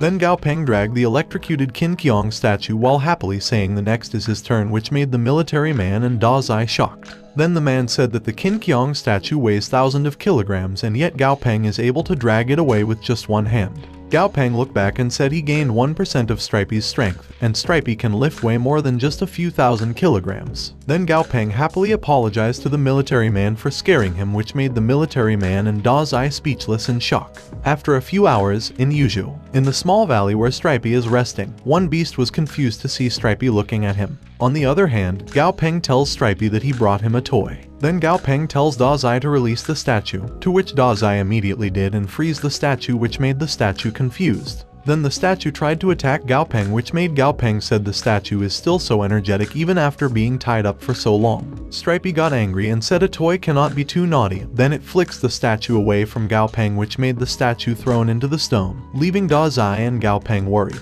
Stripey panicky asks Gao Peng if he didn't break the statue. Gao Peng patted Stripey leg and responded no. Then he tells Stripey that the statue won't break as long as he's gentle with it. Gao Peng responds made Stripey said it was a relief. Then Stripey sadly asks Gao Peng when can he leave the place with him because although it's nice there, he still misses him and the others a lot, which made Gao Peng stunned and worried for a moment, then tells Stripey not to worry because he'll definitely find a way. And they still need to go on adventures together. Then Da Zai grabs Gao Peng to fly away while Gao Peng tells Stripey that he'll come to visit him again.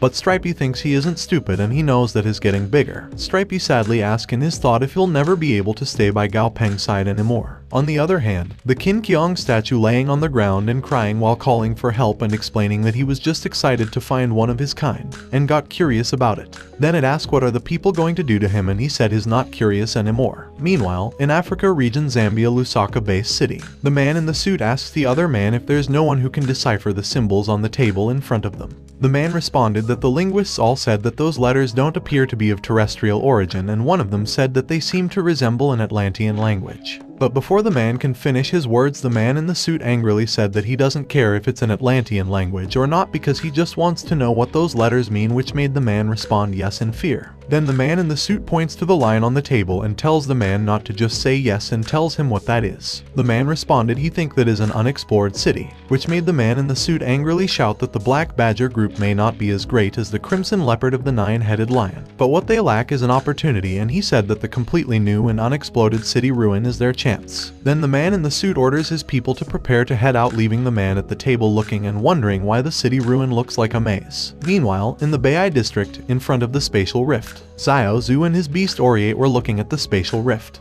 Then Xiao Zhu said that it was his first time seeing the spatial rift. On the other hand, Tang Tang tells Gao Peng that she won't be crossing over and she have told Softy to listen to his every command. Then Gao Peng thanked her. Then Gao Peng tells his familiars that they should go. Gao Peng and his team enter the spatial rift and got welcomed by the labyrinth, who said that he knew Gao Peng would return. Gao Peng tells Dummy to relay his words to the labyrinth exactly as how he told him earlier. Then Dummy tells the labyrinth that Gao Peng said those monsters with him are his familiars. Then he asks if there won't be a problem if they come with him. The labyrinth turned around and responded of course not, which made Gao Peng think he purposely instructed Dummy to say the word familiars, but the labyrinth watcher didn't react, so that means humans are also monster trainers in that world. Then Gao Peng looked down and see the plant. The system showed that the plant is consumable, and it's rich in nutrients and water. Gao Peng said the plant is food from another world. Then he drinks it while saying its taste is not bad. In the same time, Gao Peng ordered Mouse to memorize the route using their telepathy. After a moment of walking, the labyrinth said they were there and pointed to the Grand Hall covered in ice while saying that their master is sealed inside the Grand Hall.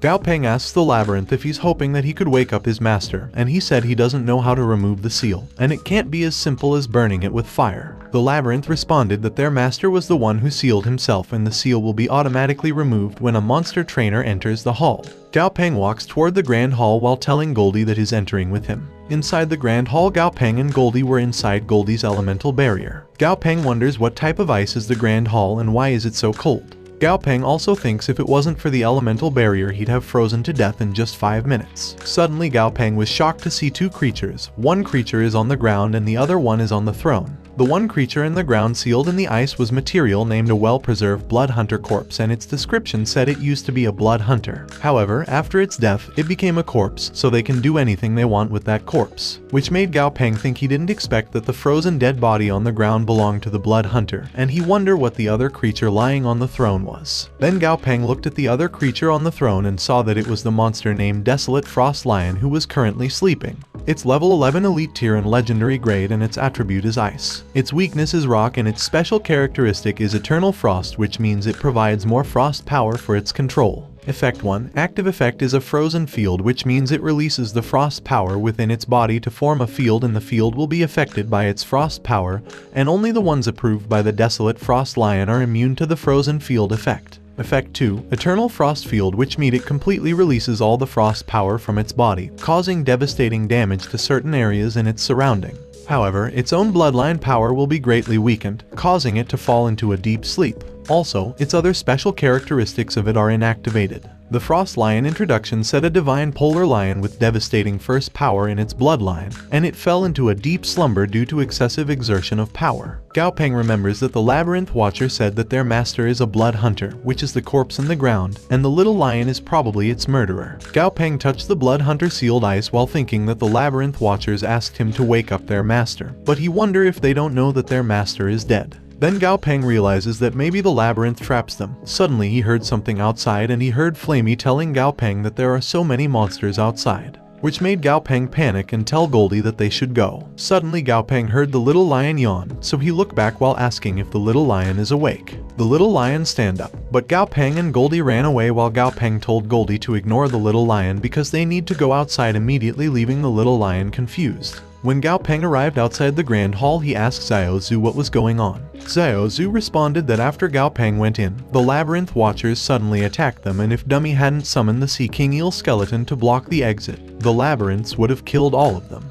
Then Gao Peng asks Flamey how's his injury. Flamey, who is currently being healed by Flowery, responded if the labyrinths hadn't jumped them. But before he can finish his words, he feels the pain of his injury and tells Flowery to be gentle. Goldie got angry and run toward the labyrinths while saying he'll avenge Flamey, but Gao Peng tried to stop Goldie while telling Goldie that the labyrinths outnumber them, so he shouldn't be rash. Gao Peng also said things for them become troublesome. Suddenly he heard something behind him, then when he looked back he saw the little lion and asked it why did it follow them. Gao Peng also tells the little lion that it's dangerous there, so he should hide. On the other hand, Goldie launched toward the labyrinth while asking how dare it hurt Flamey. Then Goldie kicked the labyrinth's face and punched it while angrily shouting that he'll kill all the labyrinths. But the labyrinths attacked back using its weapon and hit Goldie in the back, which made Gao Peng shocked, ignoring the little lion again protesting in his back. Gao Peng angrily looks back and tells the little lion that he doesn't understand what he's saying, and he suggested that they should just sign a blood contract, which made the little lion shocked. The little lion asks Gao Peng if he thinks he's the same as those foolish newborn monsters, and it said he won't be fooled by a cunning and vicious human being like Gao Peng.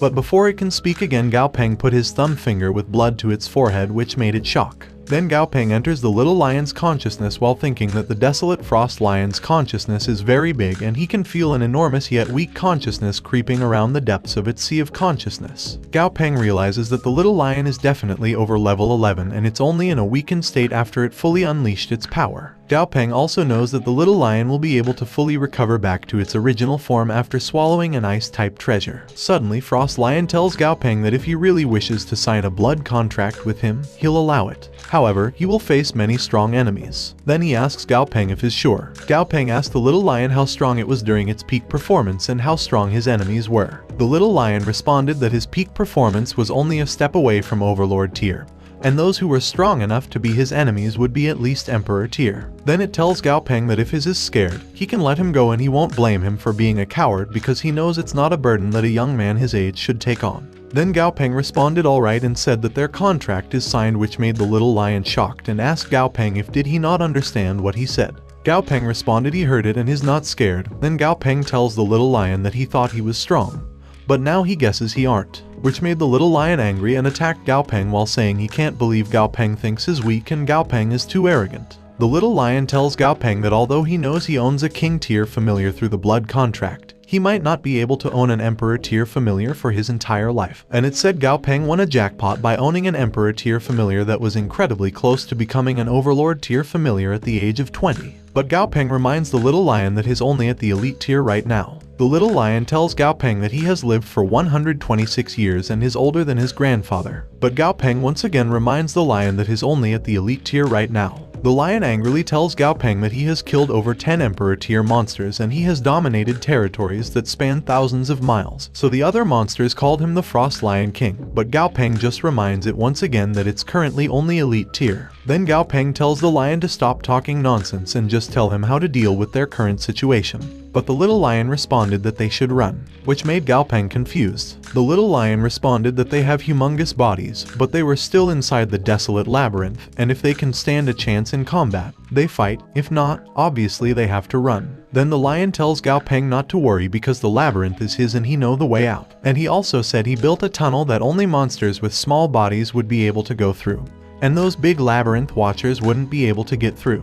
But Gao Peng just throws the little lion to Xiao Zhu while telling the little lion to forget its plan because he can't abandon Goldie. Then he orders Xiao Zhu to take the little lion and leave first. But the little lion said no and tells Gao Peng that they just signed a blood contract, and he have already started digging his grave. Gao Peng tells the little lion to relax because he has a king tier familiar, and although it's not there with him, he still has a portion of its strength in him, which made the little lion angrily and said so what if he has a portion of his familiar's strength, and ask how much strength can a familiar give him. But before the little lion can finish its words, Gao Peng kicked one of the labyrinth legs, which made the labyrinth shout in pain and fall. Then Gao Peng orders Da Zai and Dummy to use their thunder and blood thread heart, to which Da Zai and Dummy immediately did, which made the labyrinth watchers scream in pain. Then Gao Peng orders Silly to heal Goldie because the enemies are all Lord tier, so Da Zai and Dummy can't hold them down for long. Silly immediately heals Goldie, while Goldie tries to stand up and provoke the labyrinths to come at him, asking it if they didn't eat. One of the labyrinth watchers got angry and tried to attack Goldie and Silly, which made Gao Peng said that the control effects have worn off. Then he shouts Goldie and Silly names and tells them to watch out.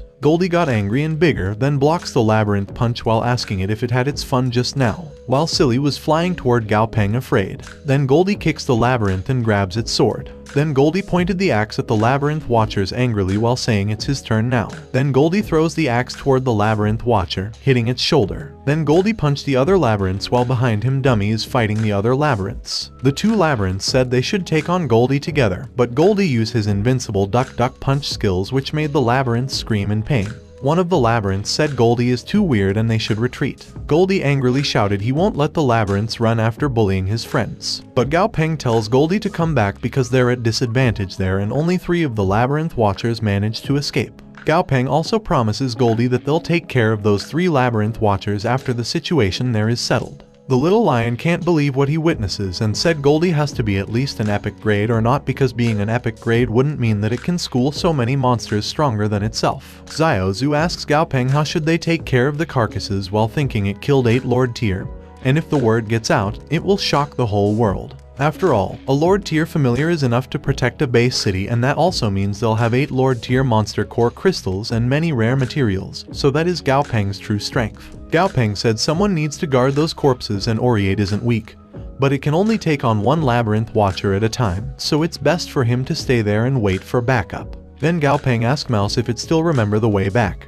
but Mouse was confused. Then Gao Peng showed something while telling Mouse that if he can remember the way back, he will give the treasure he was holding to him, which made Mouse excited. Then the mouse tried to think hard to remember the way back, which made the little lion wonder what's that all about, because the treasure Gao Peng holding is just a random piece of ice that he froze all those years ago. A few seconds later, Mouse said he remembers the way back and he tells Gao Peng to give him the treasure. Then Dummy and Xiao Zhu proceed to walk away while Gao Peng tells Dummy to be safe and make sure to protect Xiao Zhu. Then Gao Peng look at Silly, who currently healing Goldie, and Flowery, who currently healing Da Zai. The little lion tells Gao Peng that Da Zai wasn't much help during the fight and it's a bit weak. Gao Peng responded that Da Zai is an epic grade and he asked the lion if isn't he nitpicking too much. But the lion was shocked to hear Da Zai is epic grade and said Da Zai should have awakened its skill. Then it asks Gao Peng if he hasn't developed Da Zai's special skill yet.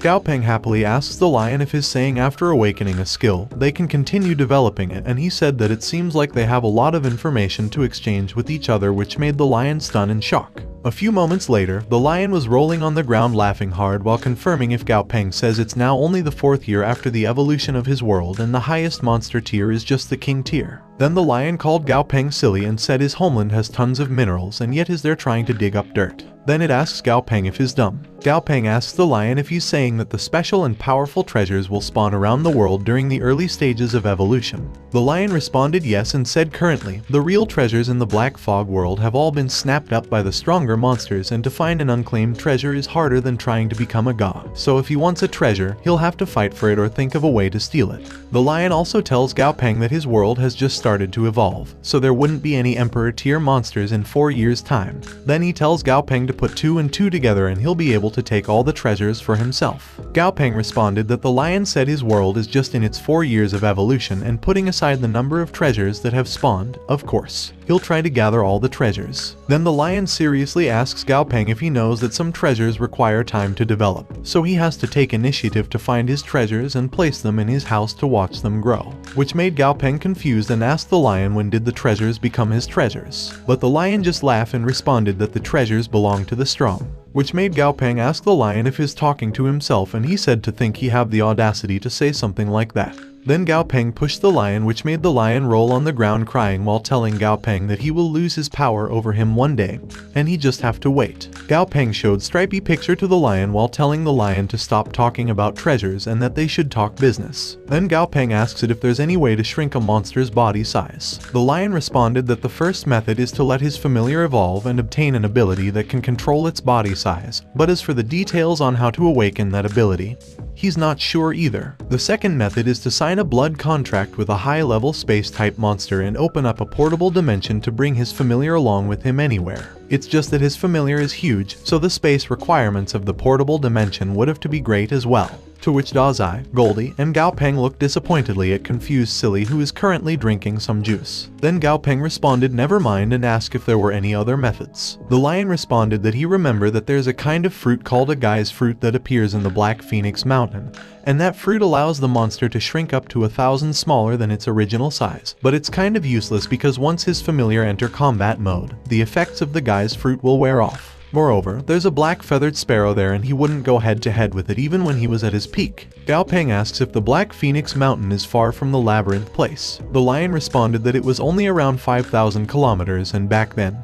he could run that distance in just a few hours. Gao Peng said although 5,000 kilometers isn't far, the Black Fog world is still far more dangerous than Earth and king-tier monsters are also common there. But for Stripey, he'll have to make the trip no matter what because he promised Stripey that he would bring it along with him on an adventure. Then Xiao Zhu runs toward Gao Peng while telling him that the company has received the news and the logistic team will be there soon. Also, he said as Gao Peng instructed, he had brought him all the ice-type fruits that are available. Xiao Zhu opens the case showing a different type of ice fruit. But the lion tells Gao Peng how dare he use those low-class fruits as offerings to the divine lion, and he'll tell him he won't even eat a bite of such low-class food even if he has to starve. Gao Peng laugh and think he hopes the lion won't go back on its word. Then Gao Peng orders Silly to store the ice-type fruits away and he said they'll start exploring the other parts of the labyrinth, leaving the lion shocked. A few moments later, a few trucks arrived at the spatial rift. Then one man said the place is magnificent and it was a miracle. The other man said they are the first one to arrive there, which means all the treasure inside belongs to them and the place is such a large ruin. Then he wonders how much good stuff is in there. Suddenly they heard something walking toward them. Then they saw the labyrinth watcher, which made them shocked and wonder what it is. The labyrinth said he had already fled so far, but the humans still won't let him off the hook. Then it stamps its feet on the ground to use its shadow power. The people shouted it using shadow power, so they should hurry and put up their elemental barriers. But one man break his barrier, which made the other man say putting up an elemental barrier still isn't safe. Then he told his team to fall back. One man orders his beast to stop the labyrinth watcher, which made the labyrinth angry because it was a bird, then it attacked the people angrily. On the other hand, Gao Peng asks the lion who's currently eating why didn't those labyrinth watchers attack him back then, and he said he doesn't think a mere stone temple was enough to protect him. The lion responded that it wasn't that simple and back then, he had imposed a restriction on the labyrinth. The lion also said if those labyrinths were to force their way in, it would trigger the frost aura and blast them into ice cubes, which made Gao Peng think the lion definitely left countermeasures in place and the labyrinth watchers had wanted him to enter first too. Then Gao Peng asks the lion why didn't he attack him back then. The lion responded because he's a human, which made Gao Peng confused. Suddenly they heard someone fighting over on the other wall. The lion said the ice-type fruits are delicious and they need to go over and take advantage of the situation because what he loves the most is taking advantage of others. Then Gao Peng saw the labyrinth watcher who escaped earlier fighting with familiars. Then Gao Peng ordered Goldie to rescue the other familiars, to which Goldie immediately followed and ran toward the labyrinth. The labyrinth was ready to attack the man. Then the man shouted begs someone to save him. Suddenly he heard something and opened his eyes and saw Goldie punching the labyrinth while saying he let the labyrinth escape earlier, and they should see where it's going to run now. On the other hand, Gao Peng was behind the man wondering if the people are locals. The lion responded the people are not from the Black Fog world because even if they were standing far away, he can still smell that the people have the same sense as Gao Peng. The lion also said in the other words, the people come from the same world as Gao Peng, which made Gao Peng shocked. And if the people were really from the same world as him, because he know that the entrance to the labyrinth has been sealed off and normal people would have no way of getting through, let alone a group of black men. The lion said the only other possibility is the spatial rift at the desolate labyrinth isn't the only one between Gao Peng world and the Black Fog world. Gao Peng said the spatial rift newest one is in Lusaka and Africa, and he knows that before the cataclysm, Africa and the Huaxia region were separated by over 10,000 kilometers, and after the cataclysm, the Earth grew larger and the distance increased by at least tens of thousands of kilometers, but they haven't traveled far inside the spatial rift, so if that's the case, then maybe they can make use of spatial rifts to form new trade routes. Then Gao Peng asked the man if he's heard anywhere, which made the man ask if he was someone from the Huaxia region. A moment later, Gao Peng waves his hand while saying goodbye to the man, and the man also waves his hand while saying goodbye to Gao Peng and said that they are forever friends. But the lion said those people are dumb because they easily provide information after listening to some sweet words, and they're even thankful for it. Then Gao Peng said according to those people, there's a spatial rift that leads to the Lusaka base city 1,000 kilometers away in a city ruin located at the west of the desolate labyrinth. Gao Peng also said he'll tell the Explorer Union to come to develop that when they get home, and he happily said he's gonna be rich again, which made his familiars stun in shock. Then Gao Peng tells his familiars that they'll go explore the Black Phoenix Mountain first. 3 days later, in the Black World nearby the Black Phoenix Mountain, the lion tells Gao Peng that he only knows that the fruit come from the Black Phoenix Mountain, but he doesn't know the exact location. Gao Peng proudly responded it was alright because there will be kind-hearted locals who will help them, which made the lion ask where would he find the local. Then Gao Peng pointed to the tortoise who was currently surrounded by his familiars. The lion said the tortoise is a sad golden striped tortoise. Gao Peng tells the tortoise not to worry because they mean him no harm and they just wanted to ask him something. Then he asked it if it know where the guy's fruit is and said it was a fruit that grows on a tree. It has a white, speckled surface, and it can temporarily shrink anyone who eats it. Then Gao Peng ordered Da Zai to translate his word to the tortoise, to which Da Zai immediately translated. But the tortoise just goes inside its house, which made Goldie angrily kick it while telling it to come out because Gao Peng is talking to him. The lion wonders if he did join a group of villains. Then Gao Peng tells the tortoise that his Goldie has quite a temper that not even he can control it sometimes, so he asks the tortoise to try to recall where the guy's fruit was. The tortoise fearfully responded, which Da Zai translate and tells Gao Peng that it said that it's seen the fruit on the eastern side of the mountain range and that it was 5 mountains away from there. Then Gao Peng and the lion jump onto the tortoise's back while Gao Peng said he knew that the locals there have good hospitality. Then he asked the tortoise to take them to the eastern side of the mountain range first. A few moments later, the tortoise speak, which Da Zai translated, and said that the fruit is on the mountain and it doesn't dare to go any further because the mountain is full of scary monsters. Gao Peng ordered Flamey to fly up and let him know if he spots anything unusual in the vicinity, to which Flamey immediately followed. While flying, he saw something crawling in the stone and said that the monster had a Lord Tier aura. Suddenly, the monster looked at Flamey, which made Flamey said he have been found out. Then the monster eats something which made it bigger. Flamey thinks something's odd and he better keeps his distance. But before he fly away, he noticed something white and covered with tiny black spots. Then he realized that it was the fruit Gao Peng's searching for. Then Flamey tells Gao Peng that he found the fruit, which made Gao Peng happy, but he saw the monster named White Steel-Bladed Beast chasing Flamey, who was trying to fly back at him. It was level 49 Lord Tier in perfect grade and its attribute is Wind. Its abilities are Hardened Steel Armor level 3, Sharp Edge Spike level 4, and Wind Mastery level 3. Its special characteristic is Roaring Wind Armor, which means a roaring wind forms an elemental armor inside its body. Effect 1, Passive Effect said gives the monster certain resistance to psychic and spiritual attacks. Effect 2, Passive Effect said while moving at high speed, it's able to further boost its own rush of air from within its armor, and its weakness is Ice type. Also, its description said not only does it have hard armor, but it is also surprisingly light and it's capable of moving at high speed and unleashing powerful, explosive attacks. However, as it was born with short stature, the White Steel-Bladed Beast is insecure about its height. Flamey said he saw the fruits on the mountain, but there was a Lord Tier monster guarding it. But Gao Peng was curious about the White Steel-Bladed Beast's insecurity about its height.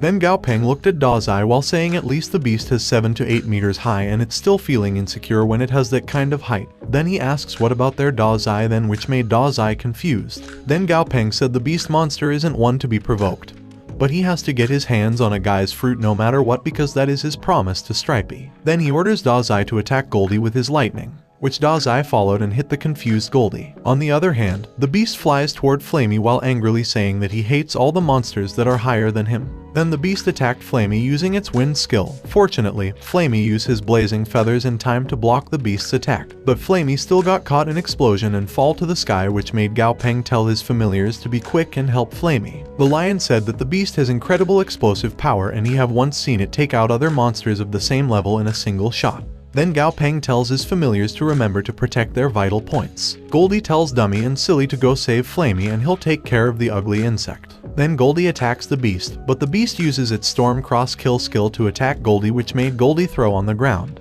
Dummy, who currently protecting Silly and Flamey on the ground, called Goldie's name worried, but Goldie tells Dummy not to come over. Then Goldie angrily said what doesn't kill him only makes him stronger. Then Goldie tells Dummy that he wants to have a one-on-one with the beast. Then Goldie tells the beast to come at him and called it Shorty, and he said it should use everything it has to destroy the fleshy vessel of him and let him taste the sweet nectar of death once again. The beast got angry and tells Goldie how dare he call him Shorty. Then the beast immediately ran toward Goldie's back and cut Goldie's leg. Then it confidently thinks if Goldie wants to catch him, Goldie needs to train for another few hundred years. But Goldie just smiled and asked the beast if that was all he got because the pain will only make him stronger, which made the beast shocked and confused to see Goldie's wounds are healing. On the other hand, Gao Peng thinks Goldie controls its muscles to avoid dying of blood loss, and at the same time stacking its passive, and that is a sign of it having incredibly high control over its body. But Gao Peng wonder when did Goldie become that cringe that even Dummy can't stand it anymore. The beast thinks it looks like he has to end the fight fast because Goldie is strange and he thinks it's crazy. Then it ran toward Goldie fast and hit Goldie using its 1,000 gusts of roaring wind, which made Goldie's yellow jacket break.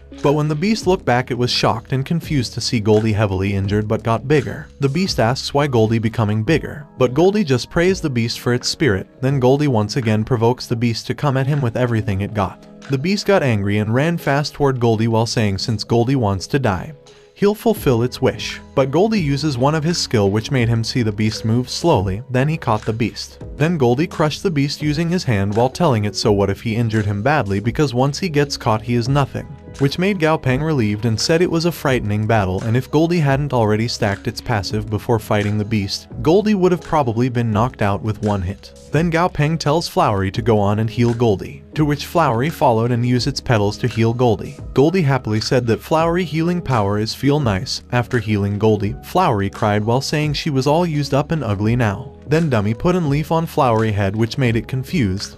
Then Dummy tells Flowery that she was pretty again, which made Flowery shy. A few moments later, Gao Peng saw the fruit named Guy's Fruit. Its effect said it contains the power of guys, and upon consuming it, any living object will be able to change its own size by at most 1,000-fold. Gao Peng said there are only 4 fruits and it'd be a waste coming all that way if he didn't take the tree with him. Then Gao Peng orders Da Zai and Dummy to dig the tree out because they taking it with them. Then Gao Peng looked at the beast and said since they were already taking the tree, he asked the beast how about they take him with them too, which made the beast angrily call Gao Peng insolent and shameless. Then it tell Gao Peng to let him go. A few days later, the beast was shaking in fear while asking if Stripey is a devil. Gao Peng tell the beast that he didn't lie to him, and Stripey was shorter than him when it first became his familiar, but Stripey is big now. The beast speaks and Da Zai translates it to tell Gao Peng that the beast asks him if he really isn't tricking him. Gao Peng tells the beast not to worry because he thinks there's a lot of potential in him and it may be difficult for him to grow as tall as Stripey, but becoming as tall as Dummy isn't impossible.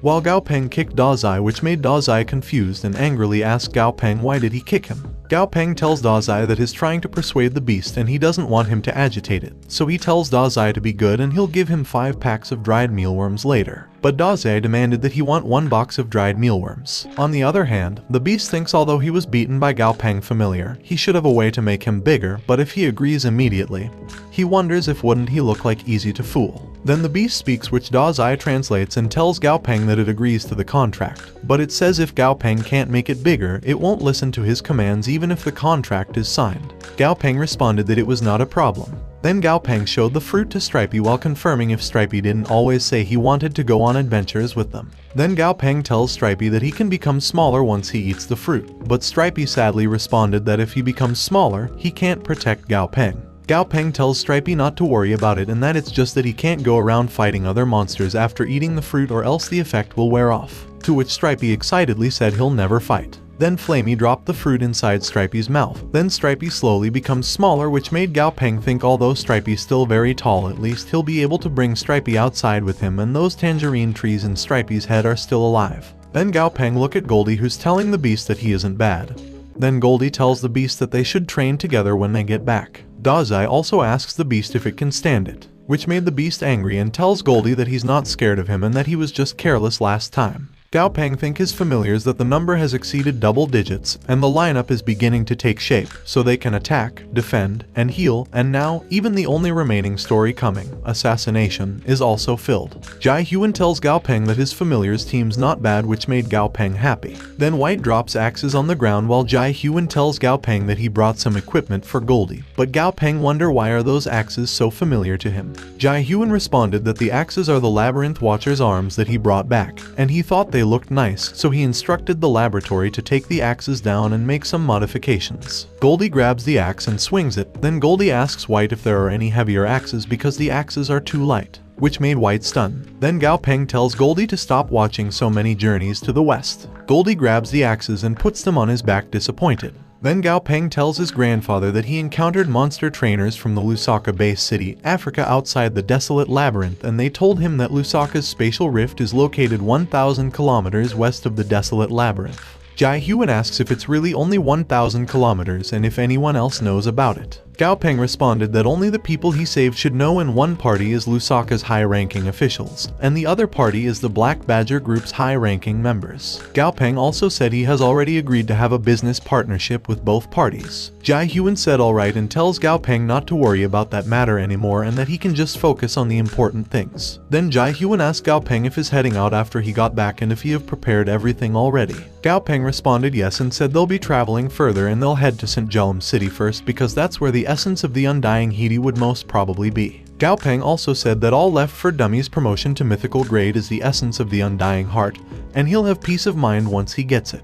Then Gao Peng also said St. Jelum is the capital of the Yellow Desert Nation and they'll pass by the Jincha region during their journey to the Yellow Desert region, and the headquarters of the Platinum Hands is in the Jincha region, so they'll get to visit an old friend. Jai Huan put his hand on Gao Peng's shoulder while telling Gao Peng that he's an adult now and he decides on his own matter. Then Jai Huan tells Gao Peng that he has already stored food and equipment inside his little jellyfish. Then he tells Gao Peng to be careful on the road. After a few days, in the highland, Stripey was walking fast, which made the other familiars shocked. On the other hand, Mouse smells something and points at it while telling Gao Peng that there was some treasure at the foot of that mountain, which made Gao Peng wonder and look at the map while relaxing in the chair. Gao Peng said it was the Mount Everest. Then he said they can stop by there and he tells Stripey that they'll go over the Mount Everest first. A few moments later, they saw the pond named in the system as Freezing Aqua. Its description said it was a liquid containing huge amounts of frost power, and the strong frost power is extremely corrosive. The lion was amazed and said the water is extremely beneficial for him. Then he asked his team to wait for him for a while, which made Gao Peng think the description the system gave him is a bit vague and he wonder if isn't just a pond of ice water,